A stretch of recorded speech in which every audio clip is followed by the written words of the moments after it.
Hey everybody, welcome to Chord Dave Live number 76. It's Saturday, and you know what that means. It's guitar talk time and stuff. Even though Scott was not the first person in the chat today, I think we'll let him beat a mod just a little bit longer. Uh, Thanks for joining me. It is a Saturday night, as I said, here in Ireland. So cheers to you, wherever you may be in the world. Yes, what a week. 3-day weekend here in Ireland. We got a lot to talk about. Last week on the live stream, I'll be honest with you, I don't remember it. I was kind of jet lagged a little bit and not really firing on all cylinders, but we do our best to do a full show today.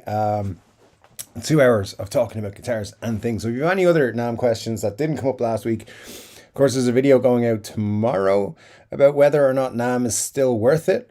It was supposed to go out today, but guess I set the date wrong. There you go. If you want to see that video, it's up on Patreon. So you can sign up for your free trial and get it on Patreon right now. Yeah, let's get into it and talk about guitars and stuff. New music as well at the start of the show. And if you stay till the end of the show, the outro music is going to be something special. In that you've heard it before, but you've never heard this version of it before. So stay till the end of the show for the outro music. That's going to be fun. Let's dig into the chat and see what we've got. And just as well, just in case it gets busy like it has in recent times, and you've got something very important that you definitely want me to read out, make sure you tag at 3Chord Dave so that I'll know you want me to read it. I'll try and read out everything like I do every week. But as I said, it might get just bananas in there like it has almost every week for the last couple of months. So yeah, just make sure you tag me if it's important. I'll probably read it out otherwise, but I mean, just in case. So yeah, lots of stuff to talk about. The NAMM is 2 weeks ago now, so it's settled down, and we'll see what other people have to say about it. I'm sure you've seen so many other videos, and of course, sad news this week about Mike from CGS passing away as well. So we should remember him. Great channel, great guy. From all accounts. Never met him, didn't know the guy really personally, but his channel was great, and it's very sad news this week. So rest in peace, Mike. So yeah, that was sad. But let's try and have a good show. Let's see how we get on, and hopefully we'll be joined by lots of new people. If you are new, make sure you hit the subscribe button so you can chat to us. Say hello as well if it's your first time on 3Chord Dave Live. And let's get into this Steel Panther fan club sort of thing that we do every week. Speaking of which, Marsha was here and was first and second, which is interesting. Grandpa Joe was then third. Says, greetings, Dave. Hope you had a great time at NAMM. I had a wonderful time at NAMM. It was exciting and wonderful and great. And yeah, the trip overall was fantastic. I loved it. And you'll find out whether or not I think I should go back to NAMM in that video that's coming out tomorrow. So keep an eye out for that for sure. Scott then eventually turned up, but you know, we'll forgive you, Scott. You're here first most weeks. Marcia says, remember to hit the thumbs up and the sub button. In fact, that is very important. Make sure you hit the thumbs up. Because we want more people to see the stream and come and join us, and hitting the thumbs up just helps them do that. So yeah, that'd be super cool of you. Let me see. To be fair, you're over 24 hours on the next video premiere, Scott. Well, yeah, we'll give him a pass on that one. Funny thing is, I was brushing my teeth and even took my tablet with me, but the video didn't show up until I refreshed. But there you go. You never know what time Dave's going to put 3Chord Dave Live up on a Saturday. In fact, I was reading a book and I forgot completely that it was time to do it. So there you go. It'll just pop up randomly. I try to put it at 9 o'clock every week, but it's sometimes it's later than that. Anyway, anyone new here, welcome. You'll have to subscribe. Wait for 1 minute. That's important as well. Once you subscribe, you have to wait a minute to chat right here on YouTube. So make sure you do that. And I'm going to talk to you guys as well. I'm thinking of making some changes to the live stream format and how it's run. As you guys know, I've been having trouble with the software I run the live stream on. Which is called Ecamm, and it was really good, is now flipping terrible. So that's an issue. But we'll get into that a little bit. And yeah, I want to maybe see other ideas you guys have for it. If you guys enjoy doing 2 hours, if you want to do maybe an hour every week, if you want to do different days and stuff like that, let me know. And something I'm going to mention this a few times tonight. Make sure you are a part of the 3Chord Dave Facebook group, because I'm going to be pitching some changes in that group, And if you want to be part of 3 Chord Dave Live more, make sure you're in that group, because I'm going to be reaching out to people. I'm going to be talking to people on the group about it this week. So the link is in the description of all the videos. It should be on the live stream, but it might, if check one of the actual videos other than live streams. If you can't find the link, it's there. Join the Facebook group, and we'll be talking about the live stream this week. So definitely check it out. And there's some cool people there. You can check out guitar pictures, collections, and stuff like that. So make sure you join that.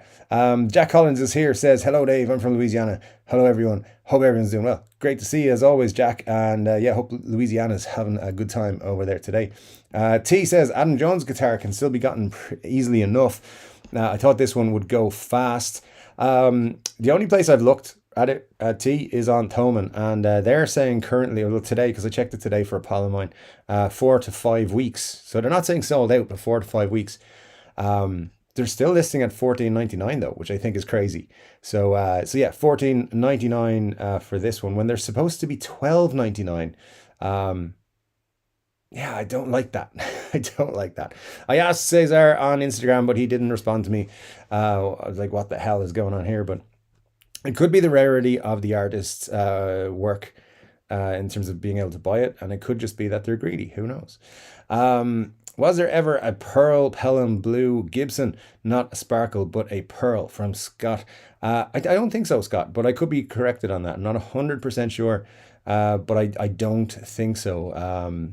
But having said that, I do stand by my comment to your picture on Facebook of your Wildcat.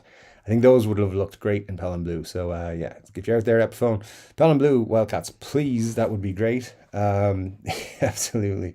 Michael Tresca is here. Good to see you, Michael. And just in case I didn't mention it last week, thank you so much for hooking me up with the accommodations for NAMM. That was super cool of you, and everything was great, and it was fantastic. Michael says, hey everybody, long time no chat, been busy with work. And yeah, listen, thank you so much, Michael. It's a pleasure to see you, as it always is. Glad you're here with us tonight. Chris from Coburg says, if I say roast, you say beef. Roast beef dinner tonight. Chris, you're going to have to, if we do a 3 Chord Dave meetup, you're going to have to cook for everybody, because every week you're making us hungry, man. But it's great to have you here. Thanks for dropping in and making us hungry. That roast beef sounds great. Yeah, for sure. Lovely. Michael says, by the way, that Squire Telly that Dave sent me is going to be the guitar that my older daughter is going to use for her lessons. She is super stoked. About down time she picked up an axe. That is cool, Michael. Very pleased that that's happening. Yeah, and if anyone's new and they don't know, Michael won a guitar from us here on the channel as Squire Telecaster, contemporary Telecaster in gold. Fire, was it? What's it go? Shoreline gold. Beautiful, beautiful guitar. And yeah, glad your daughter's going to be learning on that, Michael. That's super cool. Scott says, what's everyone's thoughts on the Rev Combo amp? I have no real thoughts on it, to be honest. Not really my thing. But yeah, I mean, they look cool. I think they look cool, but I don't know enough to go into it. But yeah, they seem pretty cool. Where else have we got here? Buglips D Goblin. Good to see you, man. Hope you're doing well. Marcia says, I just came back and have to lol at Dave. It's always funny to see what brings him out of lurker mode. Hey, listen, lots of things. I was busy. I was talking to someone. I was reading, and I just happened to notice Scott wasn't first. It's a rare thing. It's like one of those lunar eclipses. It only happens once in a while. Ryan says, Rev, make really nice amps. Is there a new combo? And Scott says, yeah, it's brand new, I think. And it's one of the things I didn't actually get to catch up with at NAMM, because there's too much to see and do. But there you go. Chris Goldberg says, I said I wouldn't buy a guitar this year, but I have to eat my words. The Squire Paranormal Esquire Deluxe is a must for me. Then I'm done, I think. Yeah, we always think. We always think. Yeah, Chris, that the Squire Paranormal series that's coming out is really cool. Some very nice guitars in that, indeed. Very tempting. Yeah, so as you guys know, I've been waiting for ages until after NAMM to buy a guitar. It's 2 weeks. I'm back just over a week now, and I haven't bought a guitar yet. And every day I look at the money in my bank account and go, I could buy a guitar with that money. So yeah, it hasn't happened yet, but I've been looking at Gretches this week, and I've been looking at, actually, do I have pictures? I could show you guys what I've been looking at. Because a couple of things I've been thinking about is adding back more guitar reviews and things, buying guitars and talking about them on the channel again. It's not my favorite thing to do on the channel because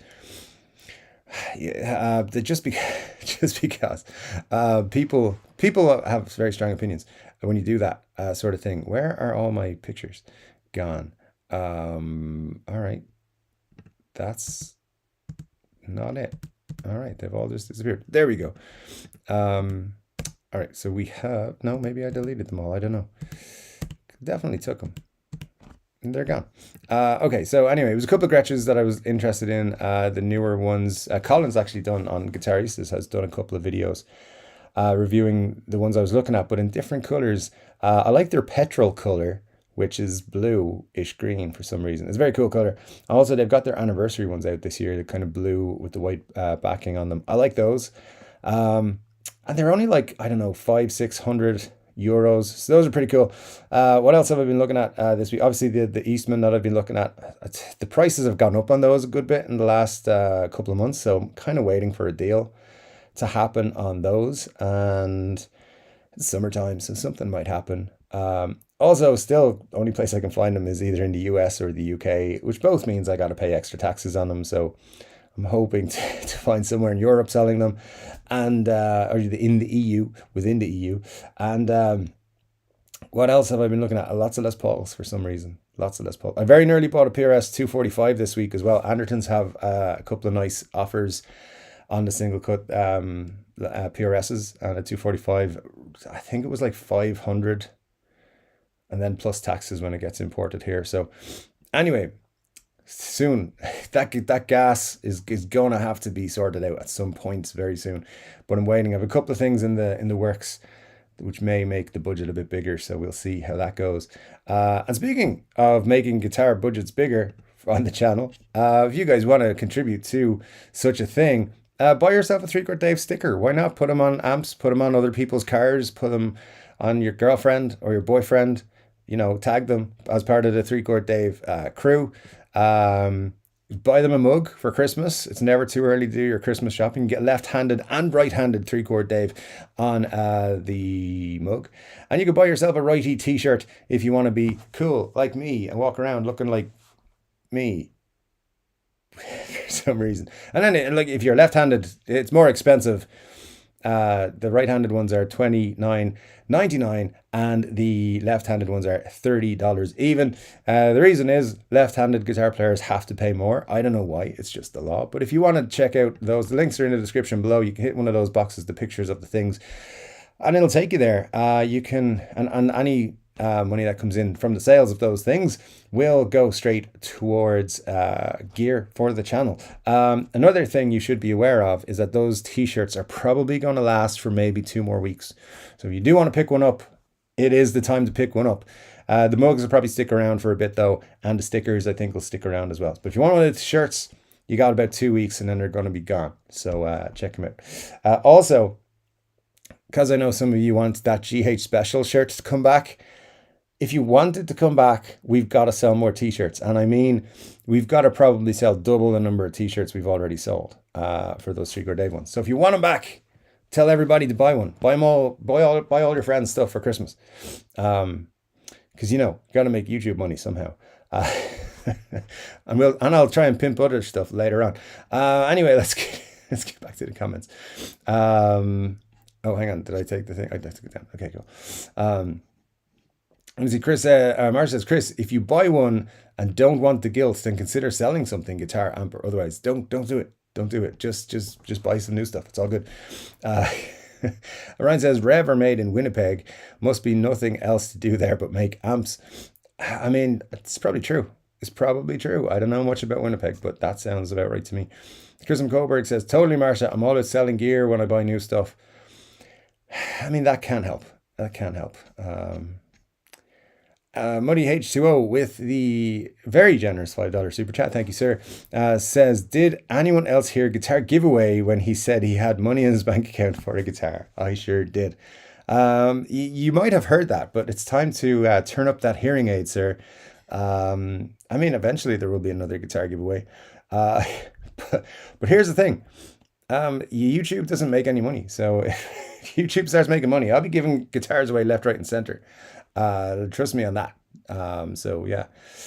So let's get us up to like 15,000 subscribers, and it'll probably start making money then, because people will sponsor the show for once, instead of just giving me links for things and be like, hey, get your people to buy stuff and then you can make money. But thank you so much for the super chat, sir. If I had 500 subscribers like you, I'd be doing well. So there you go. But yeah, Buglips, a D Goblin says, I might be the only one in here with only one guitar. It's possible. It's also, I mean, I'm sure there's other folks with only one guitar. It is pretty much a guitar addict club though. So if you are here for any length of time, you will probably be encouraged to buy more guitars. So be aware, and best of luck. Because McGoldberg says, might get a paper route to fund it. That's a good idea. I could get one of those. Actually, yeah, maybe I could take a second work from home job. Just like 3. I just line up the laptops one by one. That would be good. Just don't tell my current employers I said that. I think they're pretty much against you having other jobs, but hey, who cares? Chris McGoldberg says, Buglips, if only that's actually a dream of mine, but only a dream. To only have one guitar. I feel like, it's weird, because I think I could be okay with just having one guitar. If it was like, nah, I couldn't. Never mind. Dennis says, evening, everybody. Hope you're all doing well. Dennis Ellis, good to see you, man. Hope all's good with you. Always glad to see you pop into the live stream. Buglip says, well, you wouldn't want this one. It's an left-handed Donner Lemoncaster, and it's nasty. Well, then, look, we are going to probably, encourage you to upgrade your guitar, or to purchase more guitars, or to enter competitions to win guitars. Stick around the channel. We have given guitars away, and eventually that'll happen again. So yeah, you never know. And both of them have gone to America. One went to Canada, one went to America. So they'll go somewhere in the world, anywhere in the world. So yeah, stick around. Ryan says, nothing wrong with that, Buglips. Hey, it's a guitar. Scott says, you can only play one at a time. I mean, that wasn't a challenge or anything. When you said that, when I started reading that, I was like, that is a challenge. But yeah, it's right. You can only play one at a time, but you can play several at a gig or in one session. So just saying, stop making me think that I've wasted all this money. Though lots of people have probably said that about my collection in the past. Anyway, Ryan says, it's not like women where you get bored of them quickly. Ryan, you're going to get us all in trouble, dude. You're not allowed to say that out loud. Dude. Chris Goldberg says, let's see Scott, be right back. I'm not so sure that's a good idea. Don't try and play more than one guitar at a time. Marcia says, some people get upset when I suggest that idea, Chris from Coburg, of selling guitars. Yeah, I can understand it. Although I do love selling guitars. I like the fact that they're quickly or previously followed up with prior purchase of a new guitar. So yeah, it's good. Wheeling and dealing is always fun, getting new guitars and shipping them off. Yeah, like selling on Reverb's quite fun, until you realize how much of the fee Reverb actually take. It's getting a bit out of hand, but hey, that's just how it goes. Scott says, I'm not responsible for any bad results. You wait until you get the lawsuit, Scott, because you said it on YouTube. That's, people will say, hey, he said it on YouTube. Buglip says, Donner don't seem bad, but this particular one was born evil, but it gives me a nice dirty tone that suits my primitive play style. So for now, we get along. Hey, Donner don't seem bad, to be quite honest. For a budget guitar, I gotta say, look, here's what I will say. A lot of people on YouTube, a lot of YouTubers get paid to say that Donner are fantastic. I've never played a Donner guitar, but I have heard that they're quite good from people who are not being paid to say that. So for the price, I think they're all right. But yeah, it sounds like you got one that's not a forever guitar, as Gibson would say. But hey, It's all good. It gets you a good tone that suits you right now. That's all you need. Al's here. Great to see you, Al. Hope all is good with you in Rio. Greetings, gang. Still here in Rio. Can't wait to get back to the States. You know what? When I was in the States 2 weeks ago. I couldn't wait to get home. And not that I didn't have a great time. I think sometimes you want to get home. That's where your flying V is, and your SG, and your everything else. So yeah, it was good to get home, always. But glad to have you with us, Al. As always, great to see you. Al says, if anything, I'm getting plenty of practice time. Great, nothing wrong with that whatsoever. I got a lot of practice time because my work was very quiet this week. So yeah, a lot of practice. I mean, I was working very hard during that time researching cases on my Telecaster. I even know big time musicians that get rid of gear when they buy new. Chris, you are 100% right, and it's becoming more and more of a thing for musicians to sell things on Reverb as well, which is nice. So we can all try and buy their gear. Chris says, I played a Donner that didn't suck. Just saying. There you go. Yeah, and they had an impressive booth at NAMM, which is interesting. I think they got big things coming. I didn't spend a lot of time in there because there always just seems to be something just annoying me in there. And there's more stuff going on around them. But it was fun to see them have such a presence. I think you'll see a lot more from them over the next couple of years. They'll become a bigger name, I think. They'll never be a massive name. Never be a Gibson, Fender, an Epiphone, anything like that. But they're going to be a bigger, low budget name, I think. As will lots of other brands, by the way. Scott says, anyone else have a Donner? In my mind, their only problem is their logo makes them look worse than they are. Do you remember Harley Benton used to have a terrible logo? They don't have a great logo still, but it's better than it used to be. It used to be just like the most basic of fonts from Microsoft Word.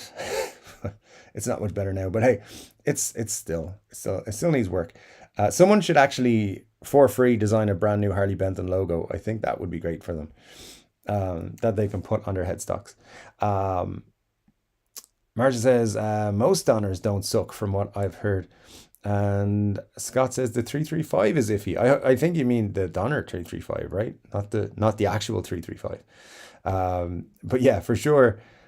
Mixed reviews have come out, but listen, you got to remember they're a budget friendly brand, so they're never going to have everything right. But yeah, I've heard a lot of good things about them. I think most mentions they get on YouTube are paid for, so just be wary of that. And even if people are not being paid, they're being afforded products, shall we say? So just be wary. If anyone's in the YouTuber business, including myself, you get offers like that. Of, hey, we'll give you this guitar if you say nice things about us. And a lot of people will say, okay. Ben Allmark's here. Great to see you. Ben says, hello, my friends. I hope everyone's well, healthy, and happy. Indeed, Ben. Well, better than I was last week, that's for sure. So great to see you, my friend. I think Dennis has put in his lottery numbers there or something. 1, 2, 1, 2. I don't know. William Forrest here. Great to see you, William. Hope you're good. And Ryan says, Donner makes decent pedals for the money. Yeah, I've heard their pedals are good, actually, for the money. Again, all comes down to for the money. Bugloop says, Herman Lee did a video with Donner and got some work out of it. This particular one was just super cranky. That can happen. That can happen for sure.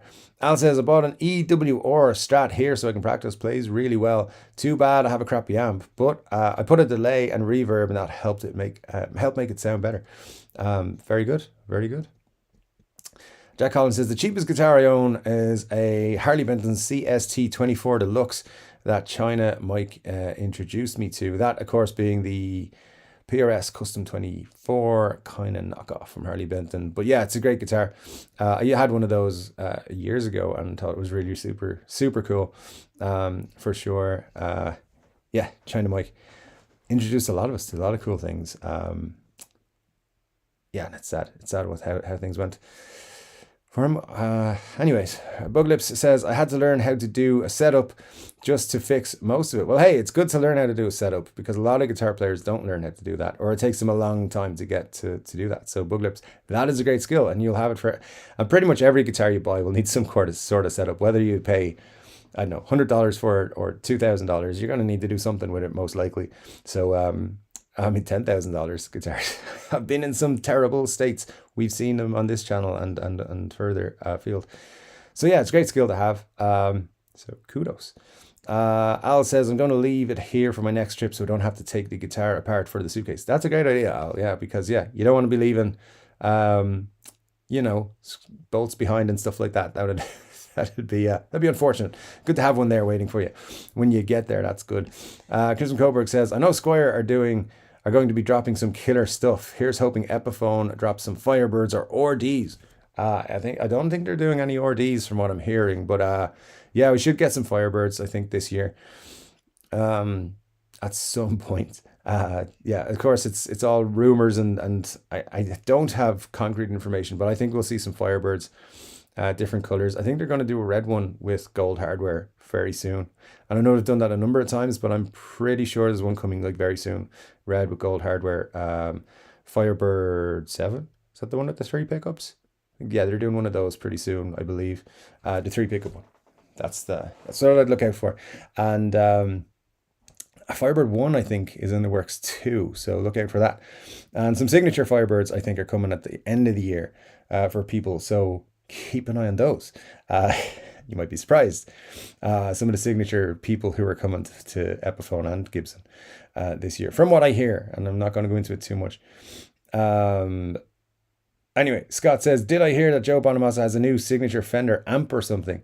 He's had a Fender amp in the works for a long time. Is it coming out? I didn't know it was coming out. Yeah, definitely something that's been in the works from what I remember. Anyway, Chris McGoldberg says, R.I.P. China Mike. It's a shame because I just caught on to him. Yeah, it's sad.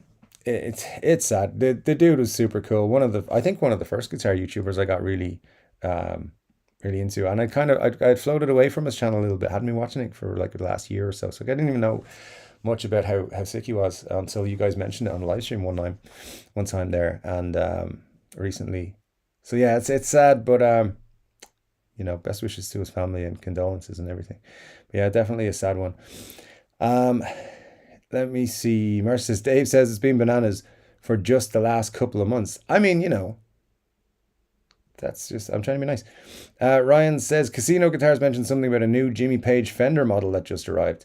That's interesting. I haven't seen or heard anything about that, but they have the inside track more than I do, I suppose, being dealers and everything. They will actually know everything that Fender are bringing out this year at this point. So I haven't heard of that. Maybe that's coming this week. So yeah, we will see. By the way, it's possible you guys are getting ads right now, so I'll try and just hold for a second and see how it's going.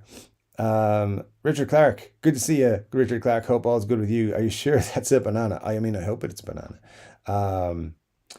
Let me see, where are we now?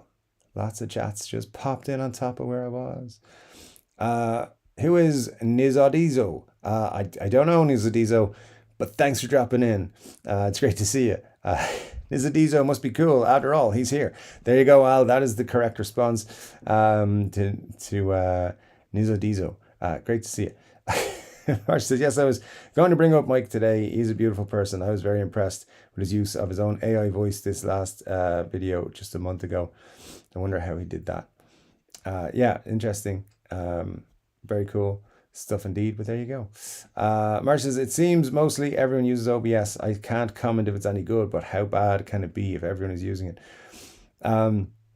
Yeah, OBS is one that I've looked at. There's another one I'm looking at as well to use. The thing with these is I need to test them, and I can't really test them without doing a live stream with them. And I kind of have stepped away from testing them in case it all goes wrong. So I don't know, I might have to try them out and just see how it goes. Just do a quick stream at some point this week with all of the services, the softwares I'm going to use or thinking of using.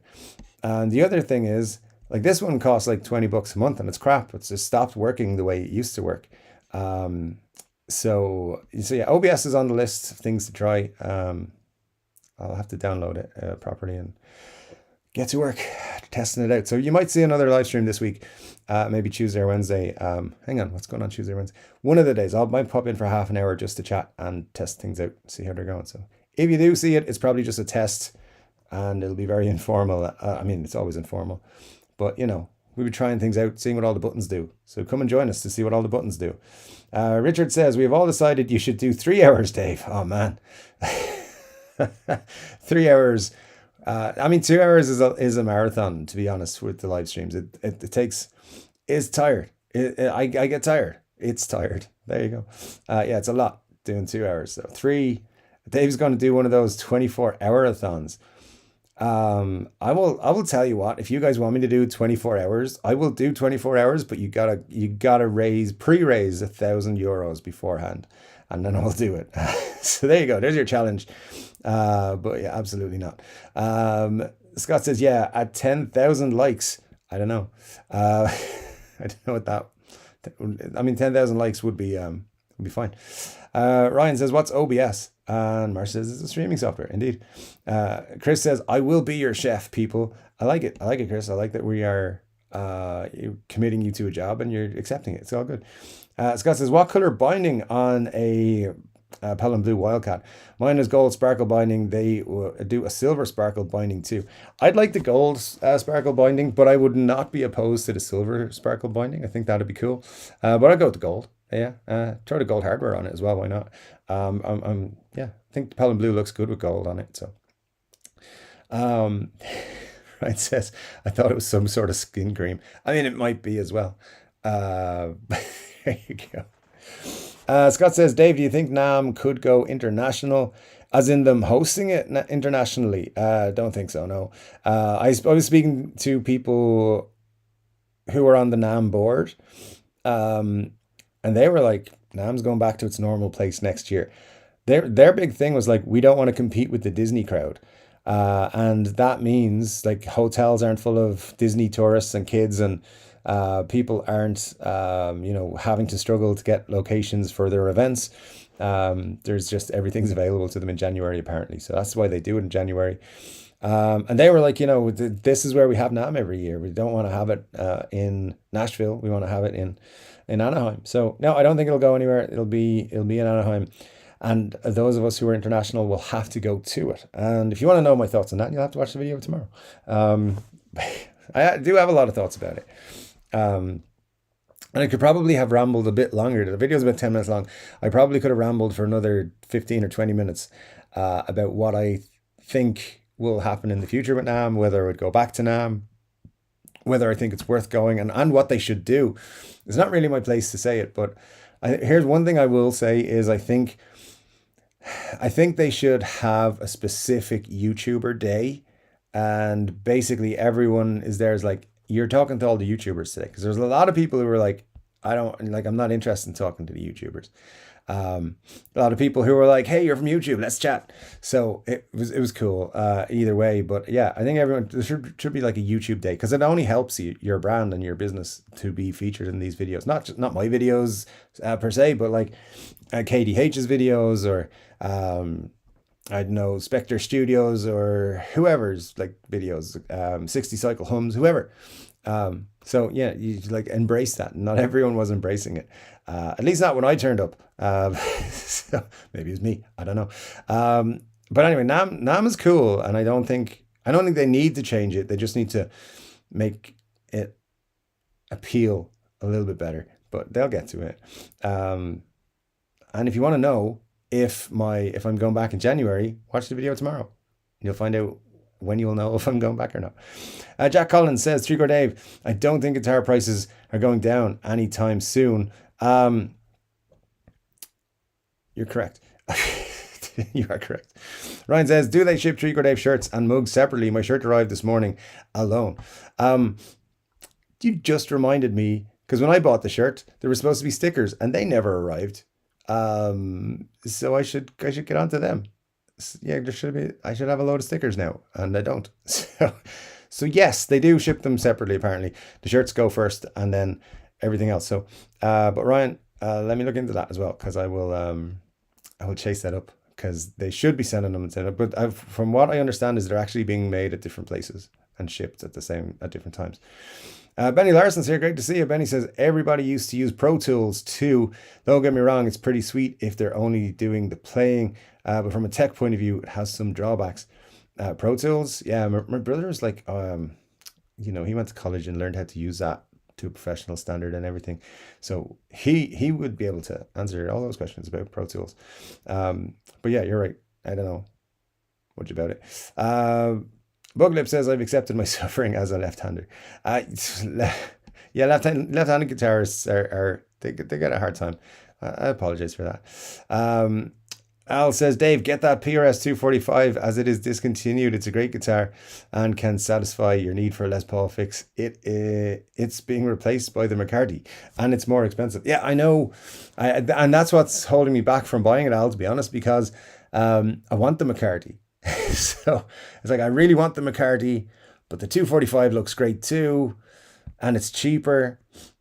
So where should I go with? So I don't know. And I think that's why it hasn't sold out yet, because people are like, I want the McCarthy, but it is nearly double the price. So yeah, I'm thinking about it over the weekend. We'll see. We have a 3-day weekend, so I got some time to think about it. We'll see.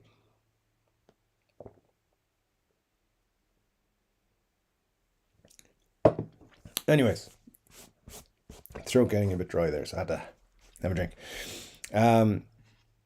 Ben says you can play hockey in the peg. Winnipeg, I presume. Good stuff. just opening up an avenue of conversation that I know Glenn would take it if he's here. Glenn, where are you, Glenn? We're waiting for you to pop in with something there. Not well though, Ben. See, I knew there would be we can't get political with it, guys.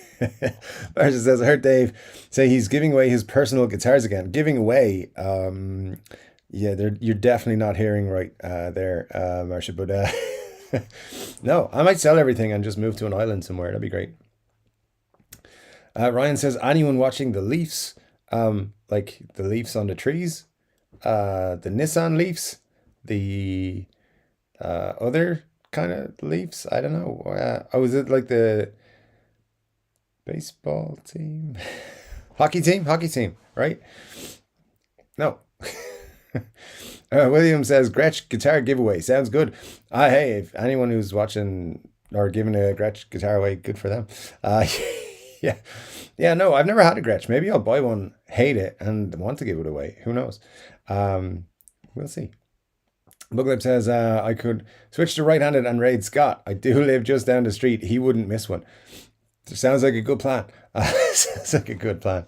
Richard Clark says, I've seen Rick Nielsen strap on 4 or 5 at once.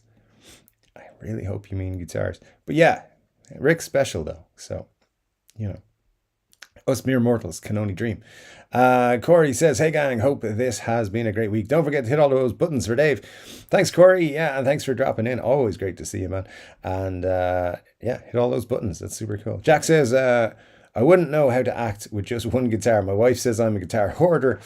I owned 20. Yeah, I've had that problem. When I was at an appointment on Thursday, and I can't talk about it, but it's something that I may be able to talk about in a while, which may bring in a guitar budget. Let's just say that in a few months. And I was sitting there just scrolling through Reverb. I was like, oh, that's a nice 335. Oh, that's a nice 345. Oh, that's a nice 347. Yeah, it was mostly Gibsons I was looking at. But it's like, I could be sitting here reading the news or I don't know, doing some writing or anything. But no, looking at guitars. It's a serious problem. I don't know what to do about it other than embrace it and enjoy it. And that's what I'm doing. Ryan says, Donner seemed to be doing better than Glary anyway. Just a playable guitar, nothing more. That's it. It's that simple. It's that simple. And let me tell you, I was saying about NAMM being, very heavy on the Chinese manufacturers who will put any name you want on it. And it's essentially what Donner are. They're one of the Chinese factories pumping out their own brand. And they had guitars that they looked decent. They looked good. Obviously, their display models were going to be set up as best as could be for that show, but like they were as cheap as like $40 per guitar, if you ordered enough. I think you had to order like 200 for them to be $40 each. So it's super cheap for them to make guitars, and ship them and get them to you. So, there's no reason why they can't make them playable. And it doesn't take an awful lot. So they just have to should have focused on that, make them playable. And that's all. No fancy bells or whistles or anything like that. But they did have, I think I showed it in one of the videos, Sun Smile had, or Sun Smlee, as their sign said, when their company name was Sun Smile. And they had a relic'd guitar for like $140. And they'll make that for you, and you can sell it for whatever price you want. So look out for the Chord Dave Road Worn series coming out in 2024 for $599. But yeah, those guitars were pretty cool. Like, and if these companies can do it and slap Donner on it, or any brand name that you want to put on it, then there's no reason why cheap guitars can't be good guitars now. And that's what we are seeing more and more of. Ryan says, some musicians seem to be taking advantage of premiums people pay for their stage played guitars. Yeah. I see. There's more and more of that happening. Like, people playing one song on a guitar and then selling it for like ridiculous money. Kiss are doing that a lot, and a couple of other bands as well that I see. Like, what would you call them? Legacy bands, or something. But anyway, I guess they just don't make enough money anymore. I don't know. I would imagine those guys are set for life, but they don't need to. So they don't need to sell a guitar for 10 grand. But apparently they do, which is weird. But anyway, Mar says, I won a Donner bass last summer from a social media share thing. I'm going to start trying it soon. Had to get my hands a bit stronger. But I can say the build quality and fit and finish are incredible. Very cool. Yeah, I mean, it's a bass, so we won't talk about it. Donner actually makes some good sounding pedals as well. They don't seem too solid. I wouldn't take one to a gig. They do sound all right for practice or recording, though, says Richard Clark. Yeah, and I think Ryan said as well that the Donner pedals aren't bad. Donner also has a new logo, much better than the old one. The old one was terrible. Yeah, that's true. Let me see. Where has that gone? Damn it. It's just all the comments just got pushed away. There we go. The new logo. Yeah, Donner makes pedals that aren't bad at all, like Behringer. Lots of Behringer pedals, so I think they're great, except for being plastic. You wouldn't want to put too much pressure on them, but they sound pretty decent from my limited knowledge. Marcia says, I was not paid to say that, by the way. I think you get paid to say a lot of things on this stream, Marcia. I think you come in to promote all the brands. It's all good. It's all good. We're happy to have you. Scott says, yeah, the Donner 335. Yeah, I mean, hey, it might be worth checking them out at some point. And there's a lot of like budget brands that I need to check out. I know Paisley are one that I need to check out. Firefly is another one I need to check out. Probably need to check out a Donner as well at some point. Just buy one. And I mean, I have been offered a Donner before. They offered to send me one to review, and I turned them down. They offered to send me a load of stuff, actually. Guitars, headphone amp, tuner, pedals, loads of stuff. But they were like, but you have to give a positive review. So I was like, no, thanks, you're okay. So that's why I would say be careful of positive reviews of Donners on YouTube. If it's just some dude on YouTube, or someone is upfront about whether they were told what to say or not, and very few are, then cool. But yeah, they offered me that about a year ago, maybe more. Yeah, it was a while ago. They also then another time reached out to me. We're like, we're just going to send you this. You say whatever you want. And I think it was for their headphone amp. I was like, okay, cool. And then they were like, we're not going to send it to you because you're in Ireland. I was like, all right then. You can send it to my American address. And they were like, nah, it's cool. that was before we'll send you stuff for a positive review. Anyway, be careful on YouTube. That's all I'm saying. Marcia says, even the vintage open gear tuners seem solid. You definitely are getting paid by that. Just kidding, Marcia. Robert is here. Great to see you, Robert. Happy Sunday morning to you. This is good morning, everyone. Yeah, hope you're enjoying your Chord Dave live Sunday morning. Ryan says Guitar Max has was really pushing Donner for a while. All it needs is a fret level, some glue over there, new pot, etc. You've got a perfect guitar.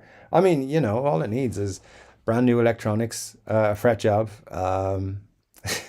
pick guard, new strings, new tuners, a new nut, and a new bridge, and it'll probably be fine then. Uh, yeah, he has. He's pushed him a good bit. Ryan says, I got to play a Gibson custom shop Firebird acoustic today. Amazing guitar, not based off the electric Firebird. Very cool. Yeah, those are kind of hard to come by, so that's interesting. You got your hands on one of those. If I did more about acoustic guitars, I'd probably make a video about those, to be honest. Like I did the Les Paul acoustic. That's a very interesting guitar. That do a video about that on the actual channel, or is it only on Patreon? I don't know, but either way, you should check those out. They're very cool. It was someone on the live stream chat actually reminded me about them. So, yeah, very interesting guitar, Gibson's history. Scott says an Epiphone custom or D would be awesome. Only Joe Bonamassa can make it happen. Probably could make it happen if he wanted. Would it be original specs? Would it be, you know, all of the correct scale lengths and all that sort of stuff that people give out, people like Fluff give out about? Bear with me 2 seconds, guys. I will just be taking a quick break here.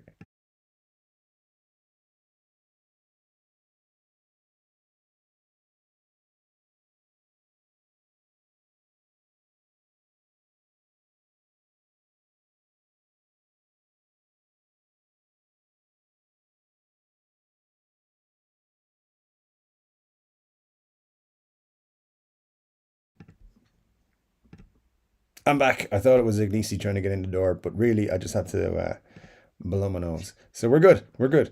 Al says Joe can make it happen, but it would cost 1,200 plus. I mean, Jesus, yeah. In terms of the, what do you call it? Epiphone prices, it's getting bad out there, man. It's getting bad. They're just going up and up. So we now officially have a $1,500 Epiphone, €1,500 Epiphone, in that the latest Adam Jones Les Paul, from at least at Thomann. I know they're $12.99 in some places in the US, but Thomann are charging $14.99 for them. So we're hitting that mark. Now that's what I said to you originally.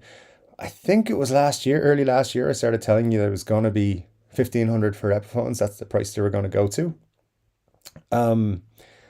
I'm now starting to think that's going to go higher. Now no one's told me that. I'm just my own personal thoughts. I think they're going to go higher. I think they're testing the waters with these Adam Jones guitars, and we'll see a lot of, I don't know what's going to happen, but it's definitely going to be imagine they try to sell a Chinese made Epiphone for $2,000. I don't care if it's got Gibson pickups in it. Like, that's Gibson money. That's full on Gibson money. And I just can't see them surviving that. But I don't know. I don't know. I think there will be some Epiphone / Gibson rant videos coming up. Let me tell you that. And yes, guys, by the way, there is a new thing on YouTube where in live streams they're just inserting ads. So I'm sorry for that. I haven't figured out how to turn it off yet. And I do need to have monetization turned on, so that it can stay on. So there's nothing I can do. As far as I'm aware, it's going to trigger one every half hour. So when I see that it's triggering an ad, I'll just slow down on the chats, and hopefully you won't miss anything too much. It'll just be like 5 seconds. But if I can do anything about it, I will at some point. I promise. Ryan says, yeah, Mike seemed like a really nice guy. He talked with everyone in his comments. He was super cool, and that was quick. And I was very quick when he found out his diagnosis. Very, very true. He seemed like the nicest of nice guys. And yeah, I didn't know him personally, as I said, but he seemed like a very nice guy. And yeah, I spoke to him a few times. Well, spoke to him in terms of in the comments a few times, and always came across as a great guy. Scott says, you better be getting some sweet YouTube monies for those, Dave. Jeez. I think every ad, like if you guys want to know, for every like 20,000 views that the channel gets, it make about €100. Like 20 to 30,000 views is €100. So yeah, not an awful lot of money is being made on ads, but yeah, You gotta have them. The thing is, apparently, the new thing with YouTube is if you don't monetize all your videos, they don't show all your videos, which is great news. It's tough being a creator trying to make some money on YouTube. They don't do anything to help you out, and it kind of discourages you, to be quite honest. But hey, we're here, we're doing our thing, and we'll figure it out eventually. Eventually, I'll make $200 a month on YouTube. What a lofty goal. Mark Doolin says, what's up, guys? I'm thinking of dropping 700 on a used but almost mint Gibbo Les Paul Special Black Nitro Satin. Why not? Hey, then I'll take it to my tech to get the frets done. Yeah, Les Paul Specials are cool, man. They're definitely high on my list because I'm looking to pick up a Les Paul this year at some point. Of some kind, of some description. I think I need to have a Les Paul of some kind in my collection, and I don't at the moment. And even though I'll have other single cuts, I think in the collection ahead of it, you gotta have a Les Paul. So yeah, I think the Special is cool. That's certainly what I'm looking at. I think it's my front runner. So I would $900 or £700 for a Special. That's a pretty good deal. Yeah, just make sure it's original and it's in good condition, and that sounds like a good deal. Al says, if that's the LP Special P90, it's stellar. I have one, very cool. And Ryan says, Mark, do it. I have a 2012 a Satin LP Special, all black P90s. It's one of my faves. Anything with P90s is great, in my opinion. Mark says, oh my God, my upstairs neighbors are getting divorced. I'm stuck with the bad half. If she leaves one more set of giant delivery boxes blocking my door or breaking banisters, I'm gonna go, is that Donkey Kong? On her butt. All right, well, let's keep us informed. We want to know what's going on. Marcy, like if there was a fire, I'd burn to a crisp here. We'd never get me outside with a wheelchair, let alone without. Yeah, I mean that's inconsiderate from your neighbor. So for sure, get them to take care of that. Yeah, it's not a good situation. Richard says, my P90 Special is great and my Gibsons never need fretwork, ? Lucky boy. Yeah. It's good. Some Gibsons do actually leave the factory in good condition. That has to be said. Some of them don't, but some of them do. Marcia says, good news is there's been a monsoon here in New York since last night. So 3 giant heavy boxes are getting soaked. There you go. That's interesting. Ramble On here. Ramble On, great tune, for sure. Marcia says, sorry, I just opened my front door to check when my aide told me there's an entire warehouse blocking the front door. Wow, that's crazy. Yeah, definitely hope you get that sorted out. Ryan says, is the Special with binding and P90s? We do. That is a pretty cool one. Indeed. Sláinte, time to drink. Sláinte, says Chris from Coburg. So yeah, let's have a drink. Why not?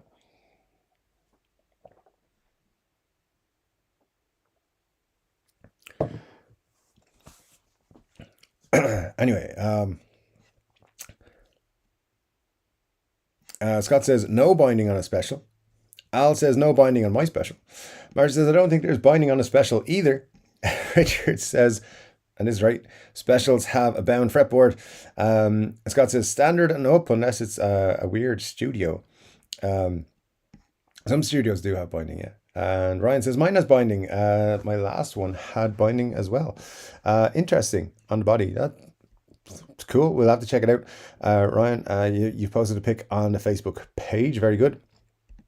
Marcia says, I think we have, I think some have binding, others don't. I thought we were talking about the most recent models. I haven't seen any binding recent editions. Yeah, for sure. The binding, there are definitely some models that have binding. But the fretboards definitely have binding on a lot of them. If not all of them. Could be wrong. Only on the top, binding on the neck. There you go. See? Trees have leaves. They do. Versus interesting. I haven't seen one with binding on the neck. Even on the neck in a little while. Wait, maybe Gibsons are different than Epiphones. Are we all correct? I mean, you could all be correct. Who knows? Benny says, I've got new pups this week, bootstraps. Just ordered a solderless Mojo Tone wiring harness with a 4-way switch today. It got me thinking, can you call a hole for a potentiometer a pothole? Maybe. There you go. Why not? Why not? That makes sense. But we don't want to get too much into holes and everything on this channel. It gets out of hand quite quickly. Marshall says, is there more than one model of special? Yes, there is. Because you've got double cut specials and single cut specials and all that sort of stuff. You got Les Paul specials and you got SG specials and you got, different things. But yeah, and Epiphones and Gibsons be different too. Marsha only plays Gibson, indeed. Well known. She just shills for other companies, but she only plays Gibsons. I think that's what we've ascertained over the last couple of years on the channel. And Marsha says, Benny, no, because anything with the word hole is a glory hole in TCD land. You see, I knew it was there somewhere. I knew someone was going to say it. The one thing I can say, Michael Starr from Steel Panther enjoys the fact that we're basically a Steel Panther fan club. And if you're not a Steel Panther fan, you should be. You should listen to Steel Panther a lot, especially if you're going to hang out here with us. Corey says, gas is real. I'm currently sitting in my guitar room watching this live feed and surrounded by my 34 guitars and 5 amps. Ryan says, nice, Corey. That's how to do it. And I agree. That's the goal. That's the dream. That's what I want to do when I grow up. At some point. Money H2O with another $5 super chat. Thank you, sir. Honestly, it is a wonder how generous you are. Like, I seriously wonder how generous you are. He says, I'm special. You are special, sir. You are special. You're the most special.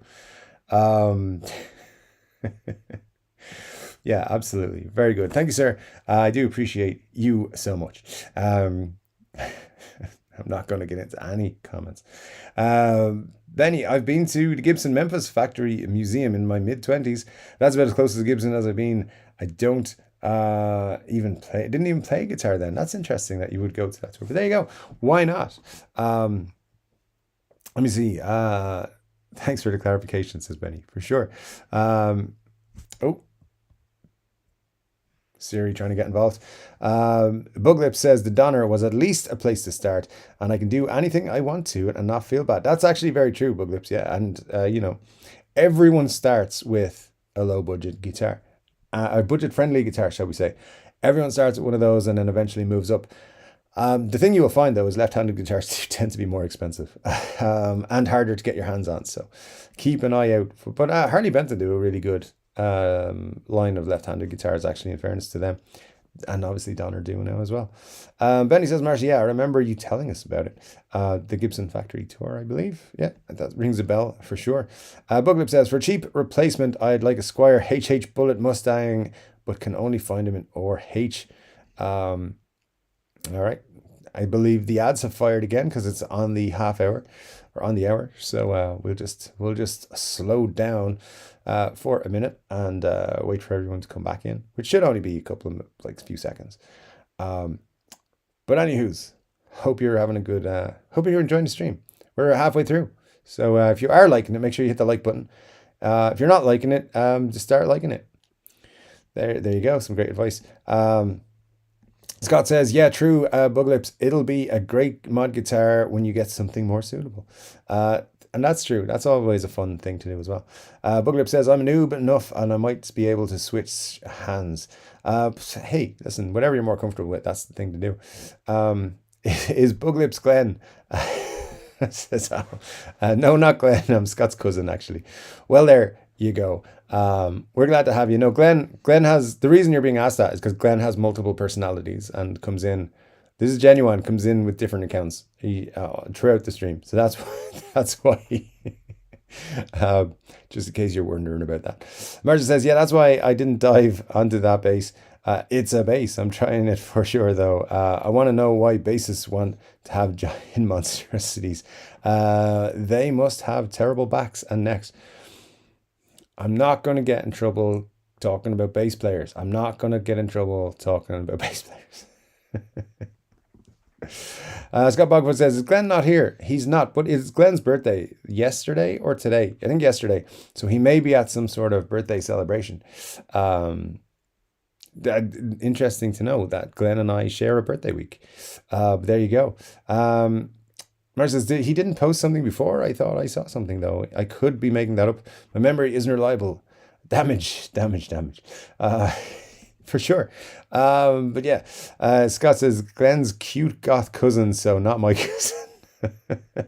All right, well there you go.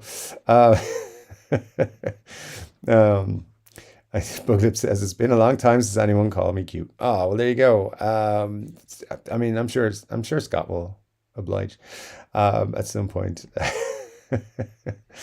Money HO says, I think David really went to Cham, not NAMM, and that's why he's been hiding from us. You know, I just want to, I just don't know. I was sitting one day last week and I was like, oh, I should probably post on YouTube at some point. It's just one of those things that just completely just left my brain for like a week or two. Sorry about that. But yeah, I'll get back. I'm getting back. There's a video going out tomorrow. I have a couple of more planned, and I have some plans for the live streams and other things next week. So, and forward. So, yeah, I'll be back to making videos. You know, March took it out of me. Doing a video every day in March took it out of me. So we can expect more Chord Dave over the next few weeks. Though I promise. Yeah. If I remember that I have a YouTube channel that I'm supposed to put videos on. It's always helpful. Marge says, I forgot about the YouTube emojis. Oh, great. We're going to get a load of YouTube emojis now, aren't we? Benny says, Buglips, I'm a lefty. Playing righty, I think it probably has had its benefits. That's a skill that I just think is amazing, to be honest. I didn't know that about you, Benny, but there you go. Yeah, for sure. It's one of those things that is impressive. What's the CH stand for? No, wait, I don't want to know. And Muddy says, same thing it stands for in Gibson. No. Well, maybe. She seemed like it at times. Ben says, yeah, that and the fact that our dollars are losing value daily. Is that why it cost me $18 for a sandwich at the airport? Because that wouldn't fly in Dublin airport. See what I did there? It wouldn't fly. Anyways, moving on. $18. I was still disgusted about that. And it was a terrible sandwich. It wasn't good at all. So, anyway. Marcia says, I heard other people mention this about more ads in live streams lately. Yeah, it's just auto happening. I don't know why. And I don't have someone on YouTube that I can reach out to and be like, why is this happening? So I got to figure it out. And it's just a thing. It's a pain. I don't like ads on YouTube, putting them on, but you know, you got to do it. And if you don't put ads on, they don't play your video. And YouTube's all about impressions. If you don't get enough impressions, not enough people will click on your video and they won't watch it. And then you won't get new subscribers and then you won't make more money and blah, blah, blah, blah. So you kind of have to do all the things they say, which is like putting ads in. If your video's over 8 minutes, you have to have at least one mid-roll ad and you have to do all the YouTube things. But hey, sooner or later, YouTube will work just like it should, right? Okay, maybe not. Buglip says, gear selection would be a big plus. Left-handed is comfortable for me, but I might be cross-dominant enough to do it. I can pick pretty well with my right hand. I showed Scott. Yeah, I mean, hey, if you can do it, man, that'd be sweet. Definitely give you a lot of options gear-wise, a lot more options gear-wise, and cheaper gear options, for sure. Where are we now? Marcia says, oh, yeah. Marcia says, greedy YouTube. Yeah, because they do take a lot of money, by the way, from whatever you're supposed to make. Money says, Gibsons won't cost Gibson money. They'll make sure of that. So shut up and enjoy your 2000 Epiphone, you poors. All right, Mr. Fancy Pants rich person with your Gibson money, thinking you're great with your Collings money. But those of us who want cheap Epiphones are just gonna be bitching about it. All right, so just prepare. This pretty much Cesar and Co.'s stance on it. Like, these are dudes who play polo. You know, nothing against you if you play polo. It just seems to be a bit of it's a rich person's game, right? It's not your average Joe doesn't go down and play polo with his chums. that's a rich person's game. And then buying $10,000 guitars is a rich person's game. And that's where they seem to think Gibson belongs. So there you go. Anyways, let's see. Scott says, can we get a random page in the 1001 book? No. How dare you? All right, then. Let's see. A random page in the... let's see. That's an interesting enough book. We talked about those.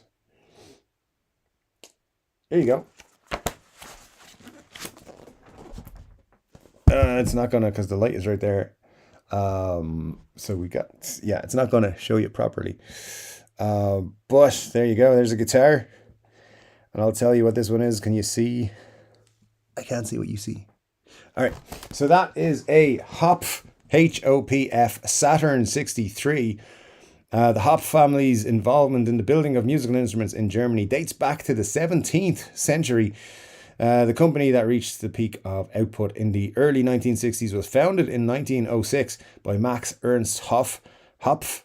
Initially, it produced classical guitars, but in the 1950s, some attractive acoustic and electric archtop models started to appear. Among them, individualistic designs by luthier Gustav Glassel. Until Hopf ceased trading in the mid-80s, its best-selling model was the Saturn 63, launched in 1963.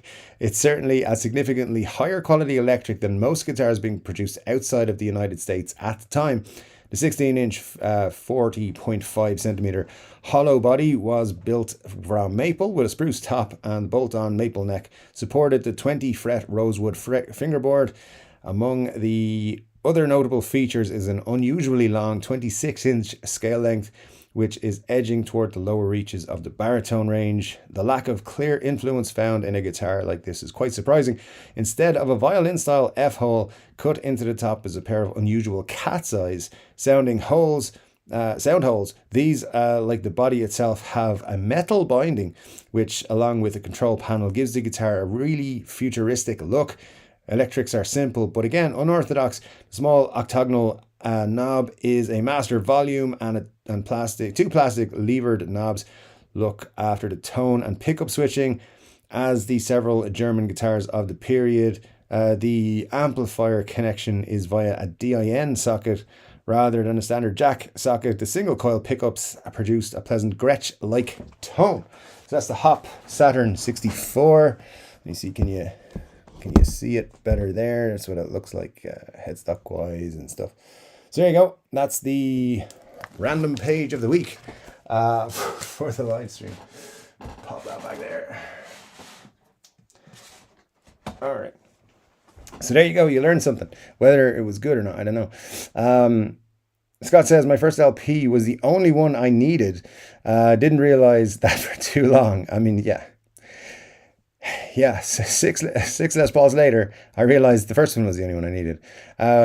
Scott says, if you're new here, welcome. You'll have to subscribe. Wait for 1 minute before you can chat on this YouTube page. That's true. Let me see. Robert says, what? You mean a Chinese Epis for $2,000 plus? We've been paying BS prices for ages. Gibson LP standard 5200. I sold my Epi 59. Wish I kept it now. Live and learn. In terms of for your prices in Australia, yeah, those it feels a lot worse than there because of the Aussie dollar being, not worth as many US dollars as it used to be or could have been. But yeah, for sure the prices are crazy. But yeah, like I think that was like. It wasn't long ago when an Epiphone would cost no more than $700-800. Now we're seeing them hitting $1,500, and I think it's only going to get worse. Hopefully $1,500 is the max that we'll see, but I don't know. And look, take nothing away. I think those Adam Jones Epiphone, I know they're Les Paul Customs. They come in the cool case. They've got the Gibson pickups. They've got the ebony fretboard, and all that sort of crack. Brilliant, and they're in that like love it or hate it silver burst. Antique silver burst, which I'm not a big fan of, but hey, people are. Is that worth $1,500? It is to a lot of people. A lot of people are buying those guitars because I don't know, they love them, they like them, they want to flip them. Who knows? But yeah, a lot of people think that's a good price for that guitar. And the only thing is, I hope, see, the problem is that they're selling out these guitars, and if they sell out, they'll just be like, that means the price is good, and it's a problem. So we'll see. I think we're going to start seeing some very standard, like very average stuff in the under €1,000 price mark, dollar price mark, and it'll be the fancy stuff will be over 1,000. I'm interested to see what the next Slash release from Epiphone is and what they do with that, because that's kind of their flagship. Like the Slash collection, there was a big deal about that within Epiphone. They thought it was going to be a big splash, and it was, until people like me started giving out about Pro Bookers. And they didn't like that there was people like me giving out about it before they actually got released. So yeah, and those are now available for like $5.99. The Slash Epiphone Les Pauls, which is a price I think they're actually worth, and they should have come out at in the first place. $6.99 I think would have been okay, but $5.99 is the price they should have been. That's another one I've looked at picking up this week because they're only $5.99. But yeah, I'm interested to see what they do. If they bring out a Slash Epiphone and it's $14.99, it would want to be very special. I don't think they've got it up their sleeve, but we'll see over the next few weeks probably. Ben says some specials do have binding, some don't. I think the deluxe ones don't. The TV yellow has a soon, as some other guitars. Benny says the Boogalips picking is the one potential drawback I can think of. If you know you can handle that, then do it. Switch, join the right side. There you go. Interesting. Richard says, my girl from China had binding on her feet. All right. Well, that's interesting. just going to roll on. Ben says, TV Yellow has it and some others. The Deluxe don't have it. Sorry for the F-ups. No worries, Ben. That's all good. Makes sense. All good. Autocorrect screws us all over from time to time. Marcia says, Muddy, you most certainly are special. And of course, we all do feel that Muddy is special. Scott says, that is why this is a pub, Ben. It doesn't matter who's right or if nobody is right, as long as we're all talking. It's a great point. It's a great point. And Marcia says, when you see that what Cream Guitars is going for a price point of 1,200-ish, when you'd think they'd cost over double, it shows the crap we get served by the legacy brands. Well, that's a great point, because Cream Guitars, they were the flashiest, fanciest looking stand at NAMM, and they were definitely eye-catching, and everyone was over to see what they were doing. The thing they have to do, though, is carve a place for them in the market. So I think what they're actually doing is pricing their guitars low enough to get people to check them out. And they will. People will check them out because they're cool as well. They look very cool. And they're different. Their finishes are all different. Like, sure, other guitar companies do it, but what they're doing is really interesting. And yeah, the legacy brands are living on their legacy. Particularly the House of G. They are very much living on their legacy and trying to bring that back. I mean, I don't like a lot of what Gibson's doing at the moment, so I'm not going to get into it without maybe making a video about it. But they do have, they just have the wrong idea, I think. They're just going the wrong way. They're going to make a lot of money, and that's the problem. They're going to make a lot of money, but they're not serving. They would make more money by doing things the other way. But because they're making money, they don't see it. Like, for example, bring out a $2,000 Les Paul Standard. It's $2,000, and it's just no bullshit, no bells and whistles Les Paul Standard. Or make the classic 2000 and that's it. And it's a really kick-ass guitar. Comes in a case, comes in everything, all the colors, all the stuff. But it's just a good guitar. Make your studio 1,700. Or actually, your studio should be like 1,500. But like, don't be just ripping people. Have great guitars at these price points and make sure that every guitar leaves the factory in good condition. And those are not that's not what they're doing. If they did, they would sell probably 3 to 4 times the guitars they could make. But they're not into doing that for some reason. But anyway, we'll go into that in a video at some point. Maybe I'll tag Cesar in it and see if he wants to chat to me. I doubt he will. Scott says to Chord Dave, which is me, is it time for a Les Paul Special 3? Oh yeah, man. I mean, That would be cool. I don't think they're going to do it, but it'd be interesting to see what they do. What can they strip off it to make it, or what can they add to the special too? Yeah, I'd like to see them do something different. Just do something a little bit innovative. They haven't done that in a while, in my opinion. Ben Olmec says we're into the ads again. These MFers, yeah, expect them every half an hour, guys. So the next one should be at 11:30 in about 12 minutes, and then that'll be the last one, hopefully, unless we go past the 12 o'clock mark, which we might. We usually do. Let me see. T says, did you get a chance to go back to the Martin booth at NAMM? And did you try the CEO10? I did go back to the NAMM booth on the Thursday. And I did have my camera with me, so I think I have some footage of it. But yeah, it was packed all the time. The one thing I don't like about the closed booths where they put up the walls around it and there was no space is that it got very busy and very kind of almost claustrophobic so much. There were so many people in there. I didn't get to play the CEO10 because every time I tried to go near any of the guitars on the wall, there was someone else picked it up. So yeah, and I wasn't in the mood for standing around just waiting for a guitar. So no, I didn't get a chance to. But they sounded great when people were playing them. There was only a couple of them, I believe, on the wall there. But yeah, they did sound pretty good. I listened to a couple of people playing. Scott says happy birthday to Glenn and happy birthday to Dave. Yeah, thanks Scott, appreciate it. It was Tuesday, and all the people in my office forgot. So if you're one of the people from my office, fuck you. Just kidding. Glenn, Mars says Glenn still didn't say what he got in that big box he posted to his socials, did he? I haven't seen him say anything. I think it's an amp. Bugley says, Benny, it's a tough call because I think I can play right-handed, but only presently have a left-handed to play, so I don't know which way to bump. You know what? You got a cousin there who can maybe help you out to test it out. Like, head over to your cousin's house and play some guitar with him, and he'll let you figure it out, I'm sure. Maybe one of his cheaper ones.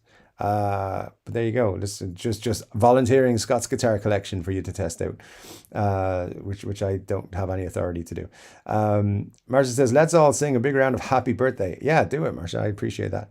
Nella's here. Great to see you. Nella says, airport food is overpriced gas station food. This place was like a nice place. It was, LAX has their fancy restaurants in the airport, but yeah.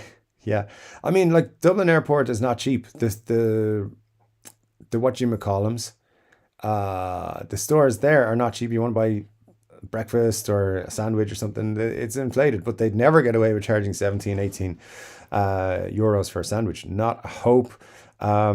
They get to 7, 8, maybe 9, 9.50 maybe, but that's as much as they're ever going to get.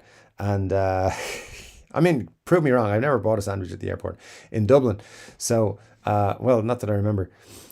So anyway, the whole point being, it stuck with me. It was a disgrace. But yeah, and it wasn't good. Anyway, rolling on. Scott says, ads are fine. Don't mind us. Hey, it's one of those things. Money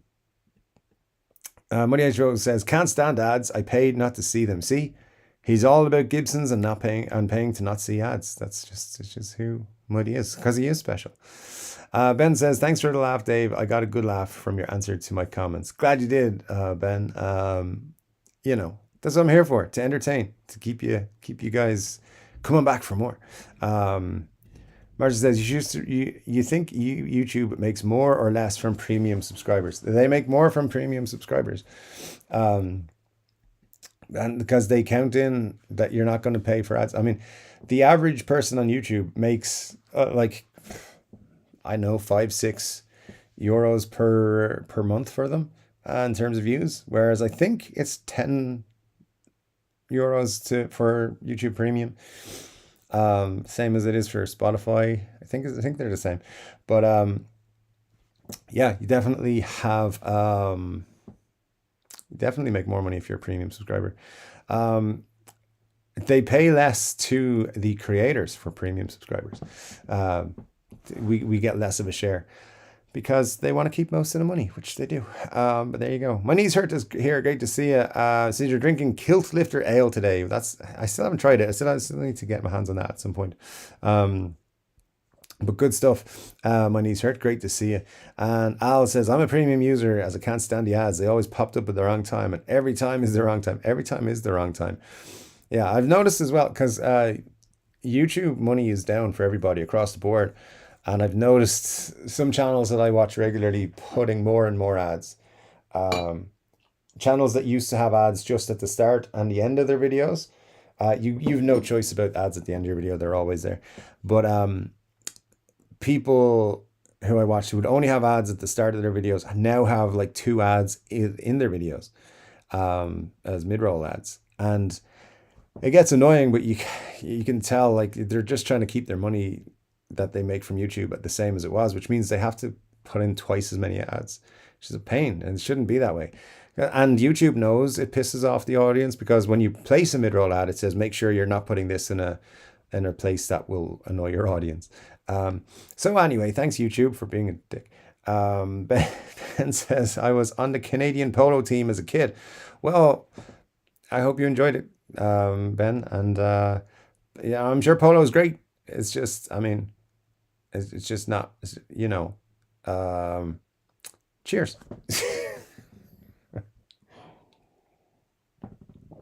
Oh, I see you're saying, it's kidding. All right, well, there you go. Minizert says, I never get ads, ad blocker all day long. There you go. That's one way of doing it. Ryan says, I love a good polo match. Well, there you go. I would not know a good polo match if I watched a bad one. So Minizert says, pizza for dinner, I guess. Made the dough, made the sauce. Very good. Mar says, yeah, but ad blockers don't work in the app. Sadly, you have to use a browser, which isn't a great mobile experience. There you go. Someone should write to YouTube and be like, hey, ad blockers don't work in the browser. Could you fix that for us, please? That would be fun to see their response. Scott says, what a double-sided guitar, 2 guitars glued back to back, sharing one neck with double long strings going from one side to the other. Give you a left and a right-handed guitar in one. I don't know, Scott. I think, where are you getting these extra long strings from? Also, what have you been smoking? What's going on here? I don't know. I don't know. You find that out for me. Take 2 of your guitars, glue them together, see if it works. Al says, sounds great. There's one thing here in Brazil. They don't know how to make pizza.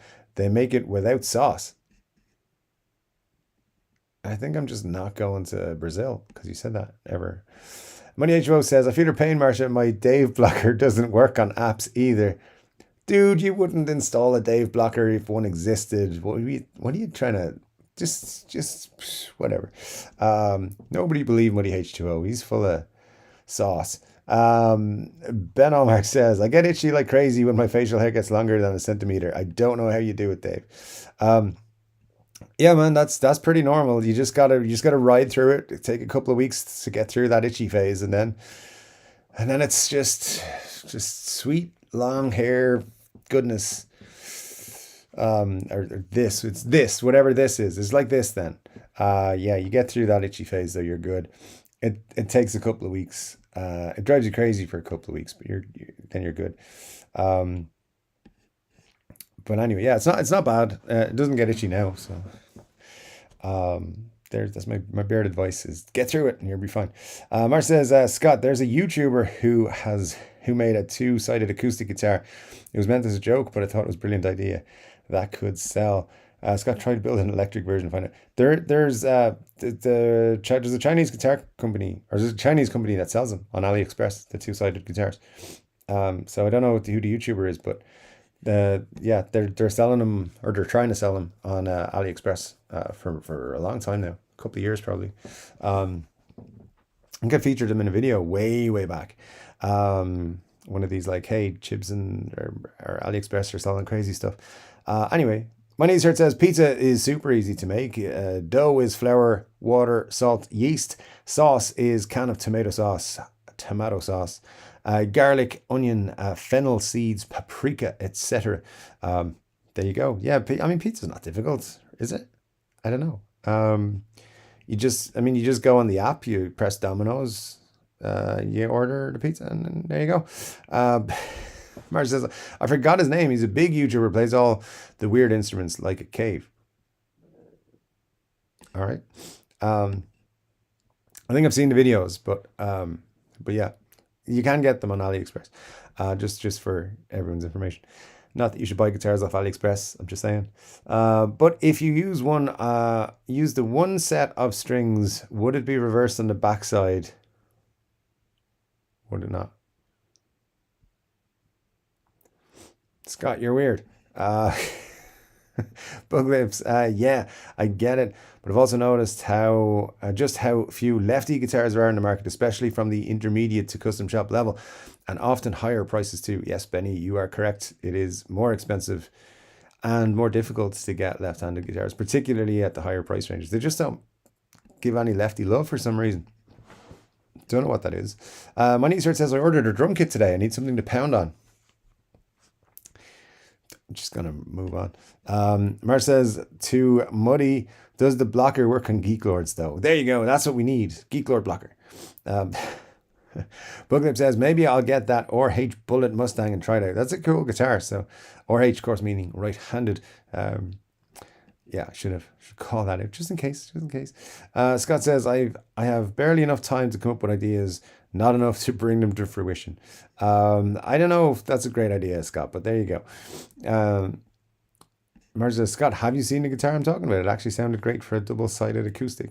Let me see, can I show you guys? Because it's in the chat. Because I think this is the one you're talking about.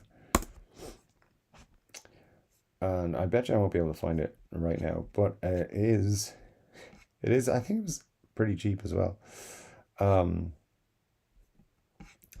Yeah, and there was like an acoustic. There was, I never even looked at it fully, but it's a crazy looking thing.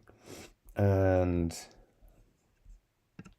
yeah, it wasn't expensive. It was like, I don't know, 300 or something. Ooh, trying to sell me a double neck guitar. No, thank you. Where is it? No, that's not it. I'll find it and show you guys at some point in the next couple of weeks. Maybe I'll bring it to next week's live stream, so we can talk about it. But yeah, it definitely double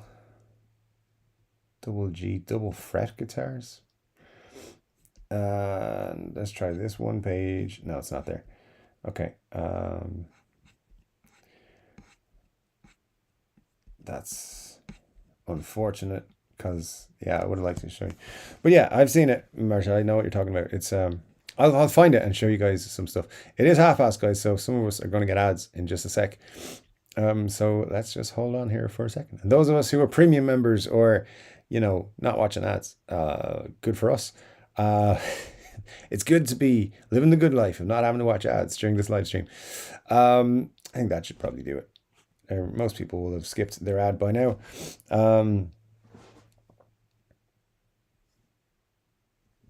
Interesting. What's that? Oh, dispatched from Amazon. Yeah, I believe you, Amazon, that you've dispatched my package at 11:30 on Saturday night. Stop lying to me. Damn it. Anyway, Amazon, I know what you're up to. Maybe if I learn to play both right-handed and left-handed, I can buy twice as much stuff when I get gas. I mean, that would be impressive. That would be impressive, and also expensive. Scott says, Bug Lips, if you get it along with Quaid and you don't like it, you can always get a refund or exchange. There you go. Great idea. Libertine says, I want original style Epis, not Gibson copies. I'd pay extra for that. Not above 1,000 for a copy / meh, whatever. Well, listen, slash is gets mentioned a lot around here, so maybe just chill out on the old meh there. But great to have you with us. They are doing original Epiphone stuff at the moment, like things like the Wildcats, the Swingsters, the what else? The Wilshires, things like that. So they're doing it, but they're always going to do the Gibson copies as well. And yeah, they're going to be well over 1,000. Money says to Marsh, it only blocks the parts and specs. That's an interesting take there. Marsh says, where did you see Slash Epiphones for $5.99? Thomann are selling them for $5.99. They've only got a couple in. I think they've got the Anaconda Burst and the Appetite Burst. Let me see, what else have they got here? Yeah, Appetite Burst. Oh, the Vermilion Burst is back in stock. The Gold Top is 2 to 3 weeks away. And yeah, let me show you. There's a B stock Vermilion Burst for $5.99 as well. Let me see. Can I get that into the... yeah, there we go. Let me show you this. So yeah, get onto Thomann because I believe they're shipping. If you're after a Slash Les Paul, you can get them for $5.99 now. $5.55 for the B stock if anyone's interested in picking these up. It seems to be that they didn't have the gold tops up to a couple of days ago. So now that they do, the gold top was the one I was most interested in. I might pick one of those up. There you go, from Thomann. $5.99 for the Slash Epiphone Les Pauls. That's the price they should have come out at, to be honest. There you go. And you can see the top seller, the Vermilion Burst, which is being discontinued. So if you're trying to pick one up, also, not saying you should flip them, but I do believe other places are selling them for more. But there you go. You can pick one of those up if you want. I might have to jump on that, to be honest. So we'll see. My Knees Hurt says, I saw an Epi Flying V used 1500 skull inlays and skull burst on the body. So cool looking, black and white. If you used, yeah, I mean, you can set whatever price you want, but that is definitely an interesting one. I don't think I've seen that, the black and white. Well, hey, there you go. Margin says, damn Muddy, I was hoping it would block the demo. Well, you can't have everything. Ryan says, the only thing close to a silver burst that I like was the Viv Campbell Flame Top Custom. That was called Antrim Sand, so it makes it okay. Yeah, that was an interesting one, to Viv Campbell, all right. Yeah, not a silver burst fan though, to be honest. Don't mind silver or platinum guitars, but silver burst, just never dug it. And I don't like the aged silver burst. I don't think that looks good, but that's just me. Let me see. Muddy says, hit that thumbs up. Indeed. One more thumbs up, guys. We have 30 for the show, which would be great. Ryan says, lol, Epiphone uses all the good binding on their employees. I'm going to say nothing about that, but yes, indeed. Miss Jackie James says, hello. How you doing, Miss Jackie James? Good to see you. Thanks for joining us. Talk about guitars and stuff. Marsha says, I mean, they had new body shapes, high spec parts, high quality, and new types of parts and finishes. They even invested in R&D for color changing tech from concept guitars. Aren't cream guitars made in Mexico? I'm going to mix this up, Al, because I spoke to so many guitar companies. I think they're from Australia. Am I right? Or they could be from Mexico. There's a couple of guitar companies I spoke to were from Australia, and I keep mixing them up. But it could be that they're in Mexico. Let me see if I look up their info.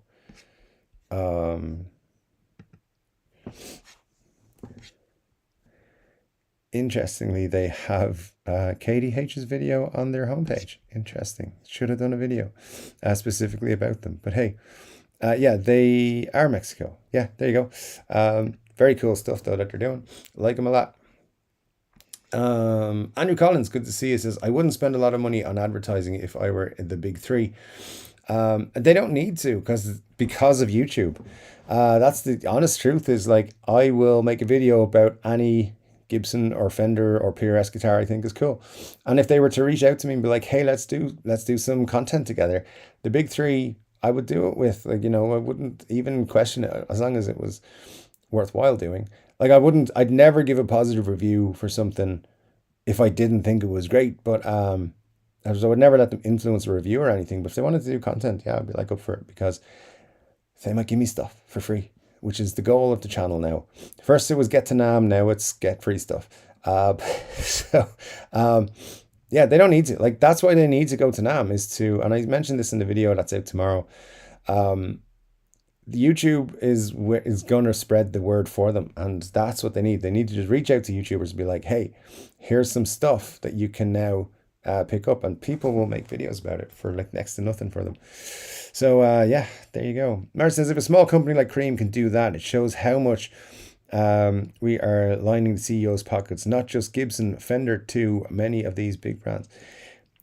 Yeah, I mean, the big companies are companies. They're not your friends. They're not trying to make you feel happy by the guitars. They're trying to make money by selling you guitars. So for sure, 100%, they're charging more because of their name. 100% Marcia there. Ben says, my knees hurt. Was it a signature? And if so, whose was it? That's for the Flying V you were talking about, I think.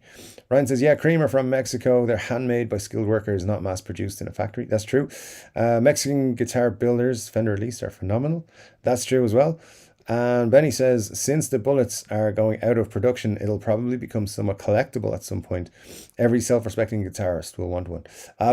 You never know. You never know. Yeah. Rich C says, I'm late again. Hi all. Well, it's always great to see you, Rich C. Thanks for dropping in to see us. Hope you're doing well. Money's Hurt says, yeah, it's a Rob Flynn's baritone B. I just looked it up. Very cool. Yeah, and if it's baritone, it's probably worth the extra money because those go for a lot more.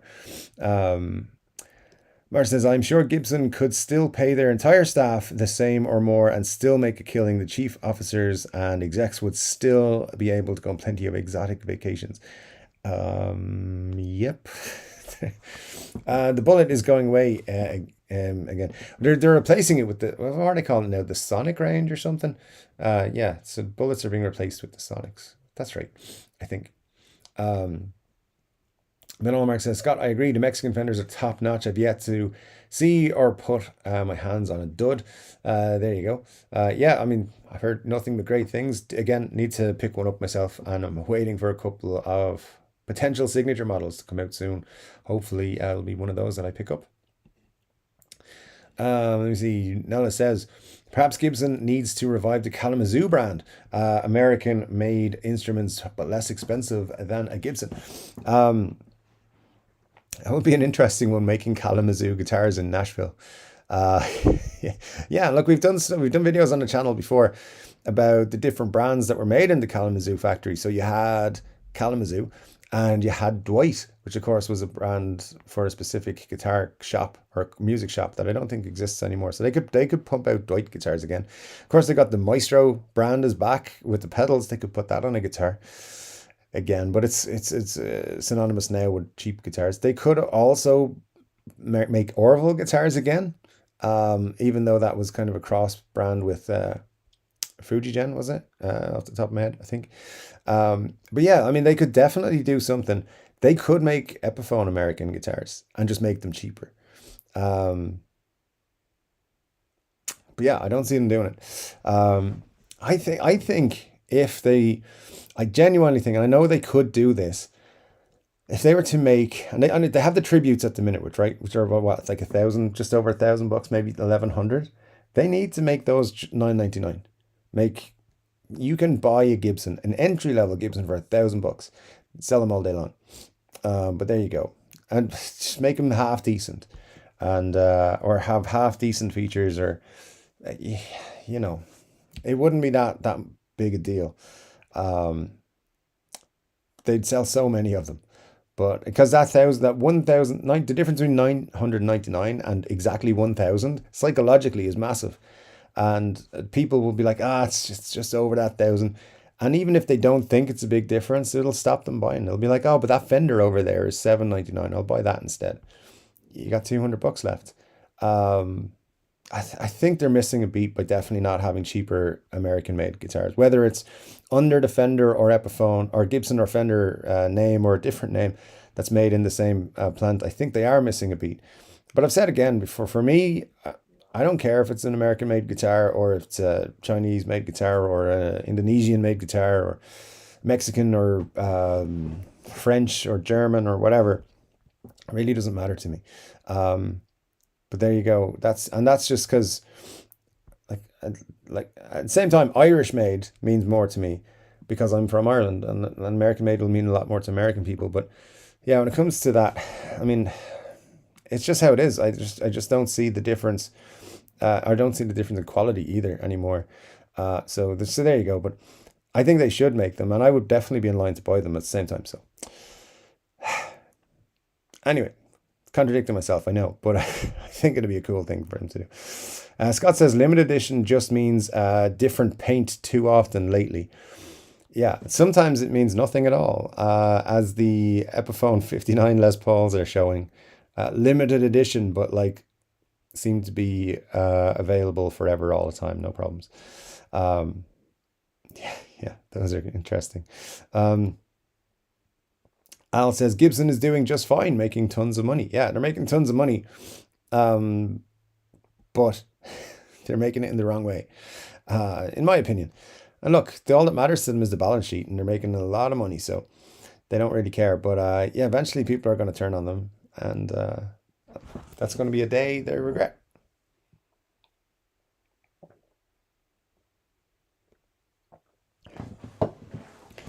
All right, Benny says, aren't the bullets being replaced by the new Sonic series? Yes, they are. That's true, and it's happening quite soon. Actually, I think actually they're not just not making bullets anymore. Um, Let me see then. Buglip says, I think the Sonics are all single coil. For now. For now, yeah. There will be more though soon. New announcements and stuff like that soon. Marcia says, no, I've thought the same thing. Someone needs to disrupt the notion of American manufactured guitars can't be high quality and affordable.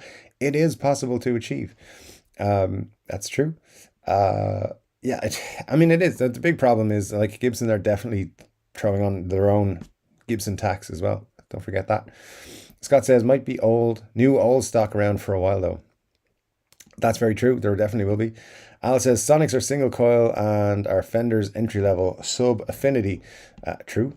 And Chris McCoburg says, I just joined the Facebook group. Cool stuff, people. Now go like my posts. Indeed, everyone liked Chris's posts in the Facebook group, and indeed join the Facebook group. And while we're at it, because it's like 15 minutes left in the show, join the Patreon, because there's a link in the description of all the videos, I believe, and you can go watch the video that's not going to be on YouTube till tomorrow, right now, or like after the live stream. And yeah, you can sign up, get all the videos early. There is exclusive content that's only available on Patreon over there, and there's going to be more coming soon as well. So, and I've been saying that for a while, but know that in the background I've been working on it and trying to get as good a content only for Patreon as I can. So keep an eye on the stuff there. I might even do some like here's what's on Patreon style stuff so you can see. But you can get a free trial on Patreon as well, so you can sign up, get a week or so free, and it's worth it for free. Rich C says Fender Bullet bass and PV TNT 400 was my first bass rig. I switched to a 6-string shortly after, around 81, 82. Very cool. Chris says, I think it's Romo Clock. Yeah, why not? Why not? Enjoy it. Benny says, no, they come with humbuckers too for the Sonic series. Cool, yeah. Well, that's good. Good to know. Let me see. Scott says, what year was the PV? Old PVs was all that was around back in the day. Scott Brower's here. Great to see you. Scott says, just bought a PRS semi-hollow. I do love a PRS semi-hollow. Had the Custom 22 semi-hollow for a while. Loved it. Loved it. Miss it. And definitely regret passing that one on. Bugler says to Benny, oh, you're right. Last I looked, there were only a few showing up, but now there's lots of Sonics. Yeah, I knew there were some coming with, what do you call them, humbuckers as well. What have we got here? Tribute specials. That'd be interesting, Ben. Yeah, absolutely. Muddy is full of special sauce. Marsha, we won't say it. Anyways, Marcia says as well, maybe that's why there are Chinese company making them. I'm guessing the YouTuber asked them to make it for video and they kept selling them. Possibly so. Yeah, that's true. I know I've seen them like for rocking around for about a year or so on different platforms and things. So I'm always looking at weird guitar related things to make videos about, and that's popping up all the time. I even get targeted ads with it now, from time to time. Buglip says, this chat has been very helpful in trying to sort out what to do. Thanks. You're very welcome, Buglips. We are glad to help. A lot of folks in the community here know an awful lot more than I do, that's for sure, and are definitely able to what do you call it, to help out and stuff like that. So yeah, great to see you got some help from it. Marge says it's not more confusing after talking to us crazy. There you go, you never know. Scott Brower says, I'm lefty, decided to play righty. Scott Bugfoot says, lots of great opinions here. I mean, there's good opinions. Scott Brower says, Chord Dave, you came to the US and didn't know. Didn't know what? About prices being super high. No, I wasn't aware. Scott Bug was, well, okay, apparently lefties playing right is more of a common thing than I realized. Definitely more than I realized. I know a couple of people who've done it, but there you go. Talking shit about ads as they play is fun. I mean, it's just one of those things. Chris says, I'm a lefty, I play right. I mean, there's a lot of lefties apparently. This community is full of lefties, which I'm only finding out right now. Benny says, when I started out, lefties were way out of my price range. There you go. Yeah, that for sure has been an issue for lefties, all down the years. Right. Okay. So we are getting kind of pressed for time at this stage, guys. So I'm going to try and skip, or not skip, but try to hit as many comments as I can, as quickly as I can, to get through as many as we can, because I want to try and finish up on the button tonight, because it's been a long day. Ryan says, you guys need YouTube Premium. Last time I saw an ad was Darryl Braun video. No comments. Even with Premium, many content creators are posting their own ads for additional revenue.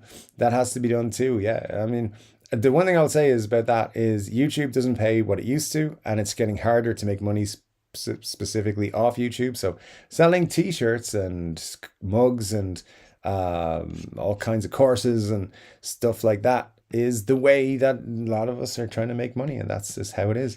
But there you go. If you're into that sort of thing, you can always find them somewhere on people's channels and stuff.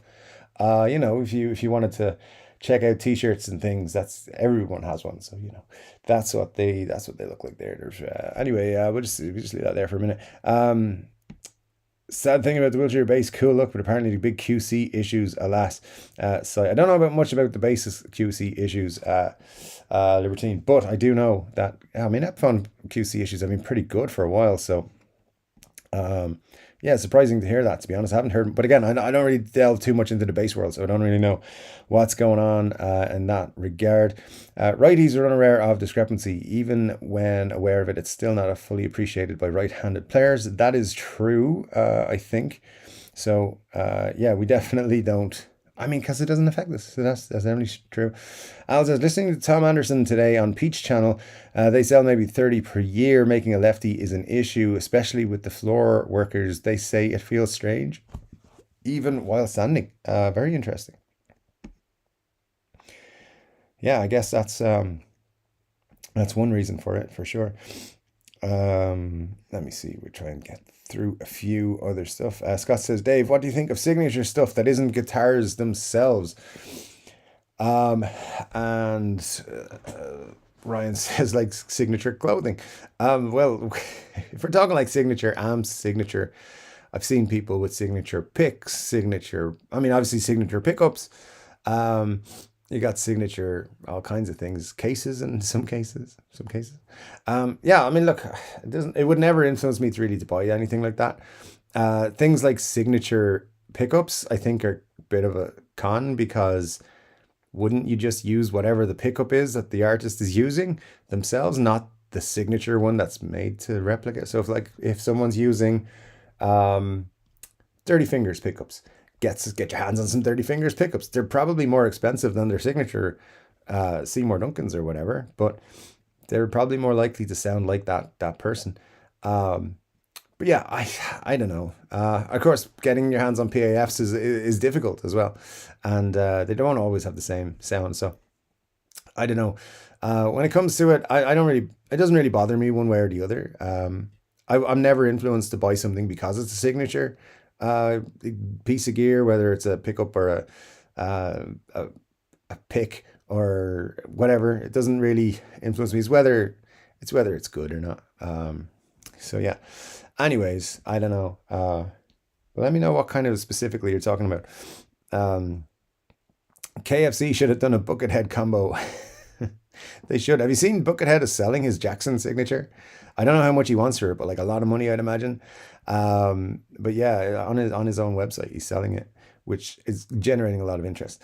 Scott Brower says, guitar is so difficult for a newbie. It doesn't matter whether you go left or right. That's true. Let me see what else we got. Scott says, 3CD is my signature, Irishman. Sorry. Just say it's all good, man. Yeah, no worries. Sure. Al says, I don't agree with you on Gibson making really cheap guitar would soil the brand. I get where you're coming from. I don't want them to make a really cheap guitar. They've done that in the past and it's been terrible. But like something in the $1,000 mark. I mean, I've picked up my first Gibson SG was a $699. So yeah, $699. Great guitar. There's no reason for them now to be selling a very similar guitar for $14.99. So that's my point on that. But I like they're making Epiphones too expensive to combat the fact that they don't want to have Gibsons be that cheap. Now it's just going to be we're in that part of the Venn diagram where there are Gibsons on both sides, cheap and not cheap, and in the middle. And now they're gonna just have everything overlapping be Epiphones. There's not going to be any cheap Gibsons. Probably give it a couple of years before that's the case, but that is where we're headed. Basically, if you want a cheap Gibson, buy an Epiphone, no problem. Yes and no. I'll tell you, like, to be honest, there's no reason for the Gibsons to go up to the prices they're going to go to, and for the Epiphones to go up to the price they're going to. There's no reason for it at all, I don't think. I'm not talking about making cheap, poor quality stuff. I'm talking about making the stuff they're already making, but stop charging the ridiculous prices for them. And in the case of the Tribute, we're talking like knock $50 off them and keep them at that price. But that's what I think in terms of there's people who will want an entry level Gibson rather than a premium level Epiphone, and they're going to go elsewhere because they can't get what they want. That's my point on that. But hey, listen, it's a good point you're making. I'm not taking away from it. That's just my opinion on it, which is just my opinion. Ryan says, yeah, Gibson needs to stay premium. Putting the name on lesser guitar is just going to work against them. Again, not a lesser guitar, like what they're already producing, but at a fairer price range. That's what I'm talking about. I'm not talking about them making worse guitars or lesser guitars. What they're already doing is what I think they should be doing. And the point about making American-made cheaper guitars, I mean, that's, again, that was to talk on that was about under a third brand, and that's where they could do something as well. I don't think they will though, but I think their branding is just going to stay where it is. But anyway, it's a whole thing, and we'll all have different opinions of it, which is great. Mark says, except Epiphones aren't going to be cheap much longer. That's where this is coming from. And what he says to Al, their QC soils their brand more than cheaper Gibson branded guitar would. That's true. And of course, there is the argument, because there's always people will always bring up, hey, I bought a Gibson and it was great, and that's true. There are a lot of people have, and myself included, have not had a bad QC experience from Gibson. I will say that probably till I'm blue in the face. I have to keep saying it. I've had great experiences with Gibsons, but lots of people don't. And you gotta pay attention to that, because it's not like their cheap stuff that goes out with bad QC issues. It's their expensive stuff and their cheap stuff. And it's like they just don't care. And that's not good enough. You buy a $10,000 guitar off Gibson, you can't be sure it's going to come in a playable condition. 90% of the time it will, but 10% of the time is not good enough.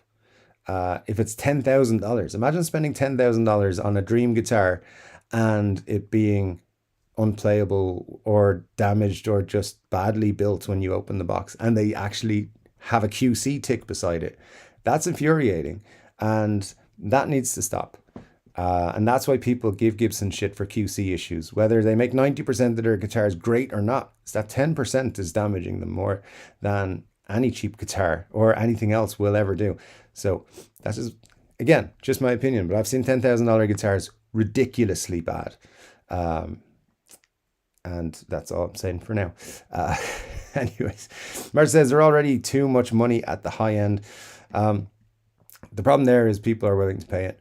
Epiphone will always be cheap guitars. They make the entry level specials for $250. Yeah, they will always have cheap guitars. That is true.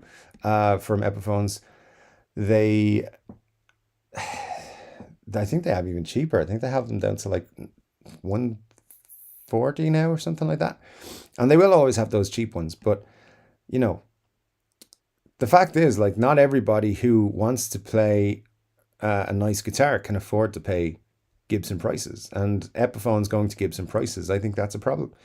But hey, listen, it's not something that we'll all fall out of, because we'll all have our different opinions. And the thing is, we'll all buy what we want to buy and what we think is the right price to pay for whatever, and that's all good. And we can all have different opinions on this. So,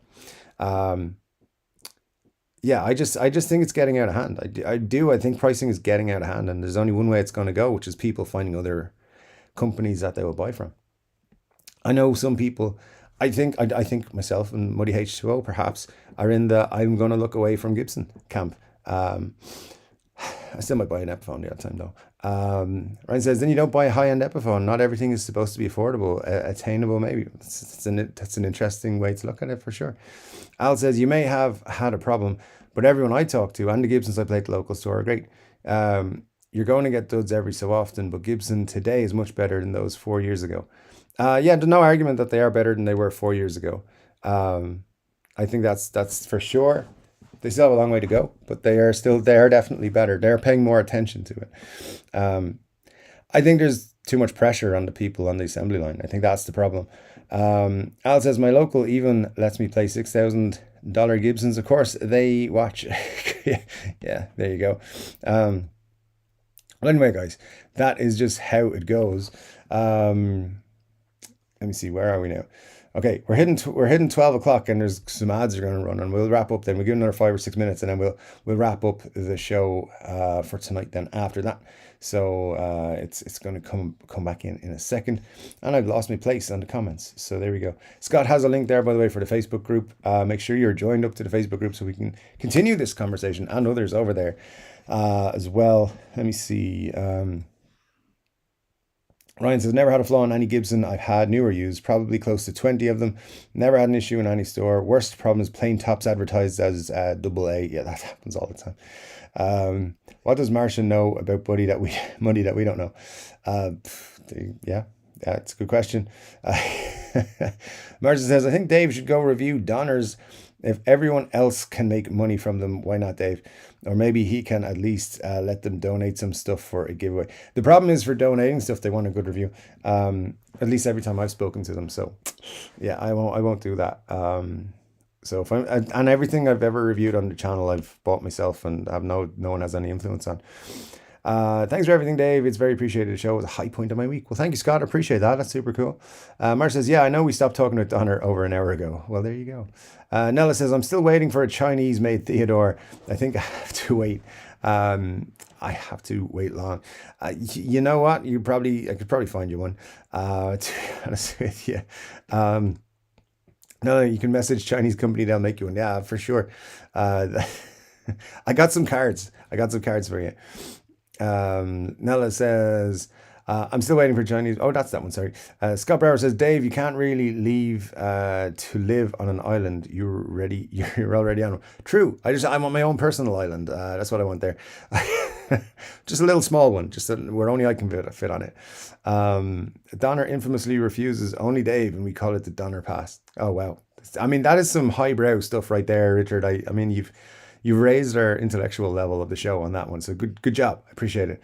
Al says Nella should talk to those Chinese vendors, Dave, that you spoke to. No, true. Absolutely. Yeah, I got cards from nearly all of them. We can get them to do whatever. They pretty much said, if you want a guitar, send us the design, we'll make it. Ryan says, if Donner sends Dave a guitar, we can have a party, a Donner party. You see, you guys are that's some legit shit right there. Says we should slow down the comments. It just means we're not going to get through them all. But no, it's great to see you guys. Just making sure at Chord Dave every time when it's important for me to read them out. That's all you got to do. I love the way Theodore sounds. It has some nice deep tones. It's an SG special. It's an SG special with a slightly different body shape. That's all it is. In my opinion. Scott Brower says, dear old guy, I have a Gibson SG and a Korean-made Chapman. There's no comparison. Scott, Bogfoot, if I had a Bonner, I'd call it David. That's from Muddy H2O, of course. And anyway, never mind. Nella says, Marsha, I'm a sucker for any guitar with an Explorer headstock that shouldn't have one. Like the Les Paul XPL. Yeah, if I was going to do a made-to-measure Gibson, I'd get them to put an Explorer headstock or maybe a V headstock. Like I like an SG with a V headstock. I think that's pretty cool. So I might get them to do that. But yeah, Explorer headstocks on things they're not supposed to be on is cool. I'm a big fan of that myself. Scott loves the Epi Batwing headstock. They should bring that back, to be honest. Hopefully, for a bit of a throwback at some point. Benny says, anyway, so while ordering the Mojo Tone harness, I accidentally stumbled on the Soldano collection. Apparently this SLO 100 has a Postmaster FX loop nowadays. How many amps need that? You are asking the wrong dude. If you're asking me, I have no idea. But Scott says he's launching a signature signal chain. I will sign up for that for sure. Now it says, I was kind of disappointed that the Epi Cornet came out as an older model without the Batwing headstock. Yeah, they're kind of holding themselves to the Kalamazoo headstock for now, but hopefully they'll do something different at some point. Again, let's hit up Cesar and ask him on Instagram. Neither is priced well. No enticement to buy at any price these days. The Gibby Tribute was the best bang for the price. Then it went up too much. It's a good point, Scott. It's a good point. And Scott Brower says, I played a green S2 McCarty this week. Thought of Chord Dave the entire time. Well, thanks, Scott. Appreciate it. Yeah, the S2. I saw some lovely S2s last week. I can't remember which company was selling them, but it was very tempting. Good prices on those two as well. The two I was looking at online. But glad you were thinking of me while you're playing the guitar. That is cool. Nella says to Benny, the new Kalamazoo Epiphone headstock is way better than the one they used for years. I agree with you, Nella. I appreciate that comment so much. I love that headstock. A lot of people don't like it. Not a lot of people. Some people don't like it and would prefer to go back to the other stuff. But I think there was a lot of people like us who didn't like the old one and now much prefer the Kalamazoo headstock that they do. I'm very much a big fan of what they did. And they needed to change it, in my opinion. They needed to make it more open book-like. And now, of course, we have what we have, and it's great. Anyways, looks like we did make it almost to the end of the stream. Or to the chat, I should say. Did I miss a comment there? LD Fox 11 says, just ordered an Epiphone 59 and I'm getting it plecked. Costs the same as an entire entry-level Gibson. Yeah, you can get a good pleck job on it for like what? $299 maybe? I don't know. So if you got a good deal on the 59, then it's pretty cool. And you can get deals on them, so that's not too bad. And it'll make sure that it's set up right for you. So that's cool. And great to have you here. Thanks for dropping in. Let us know what it's like when you do get it back from being plecked. Nella has one, thinks you're gonna like it. Richard Clark has one and says it's cool. And comments will come back in.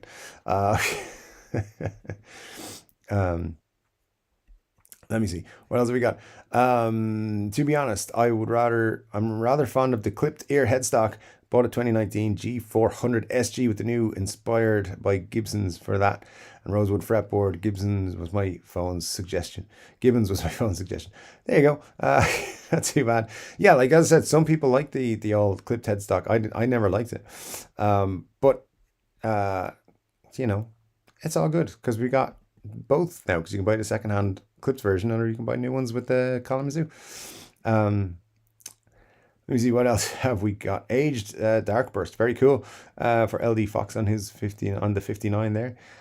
Scott Brower says later, folks, and we're wrapping up with Money Shirt says, I'm working on some bronze etching on a pedal kit I'm building. Scott Brower, I don't have a spray booth, but I don't think I'd spray a guitar with great results. Scott Bugman says, it's disliked people wanting it to be less its own thing and more Gibson like for the headstock. I don't know. I don't know. I just didn't like the other one. But hey, everyone has their own opinion on it, and it's all good. This was a good stream. Glad I dropped in. Thanks, Buglips. And it's been super cool to have all you guys here. Don't forget, you can check out 3 Chord Dave's video tomorrow on YouTube, because he pressed the wrong button for the wrong time. Or the wrong date. But it's all good. It's been super cool chatting to all you guys. Thank you so much for joining me for 3 Chord Dave Live on Saturday. I told you we would have a nice surprise at the end of the show, so we will. So make sure you stick to the very, very end. It's been super cool. Thanks so much for joining me. Thanks for the super chats from the super chatters. Thanks for all the folks who are going to buy t-shirts and mugs and stuff, and joining up to the Patreon. It's been super cool. We'll be back with some videos and stuff this week, and a 3 Chord Dave live next week. So anyway, thanks so much. It's been cool. Have a good one. I'll be back with another guitar related video very soon. But until then, take care.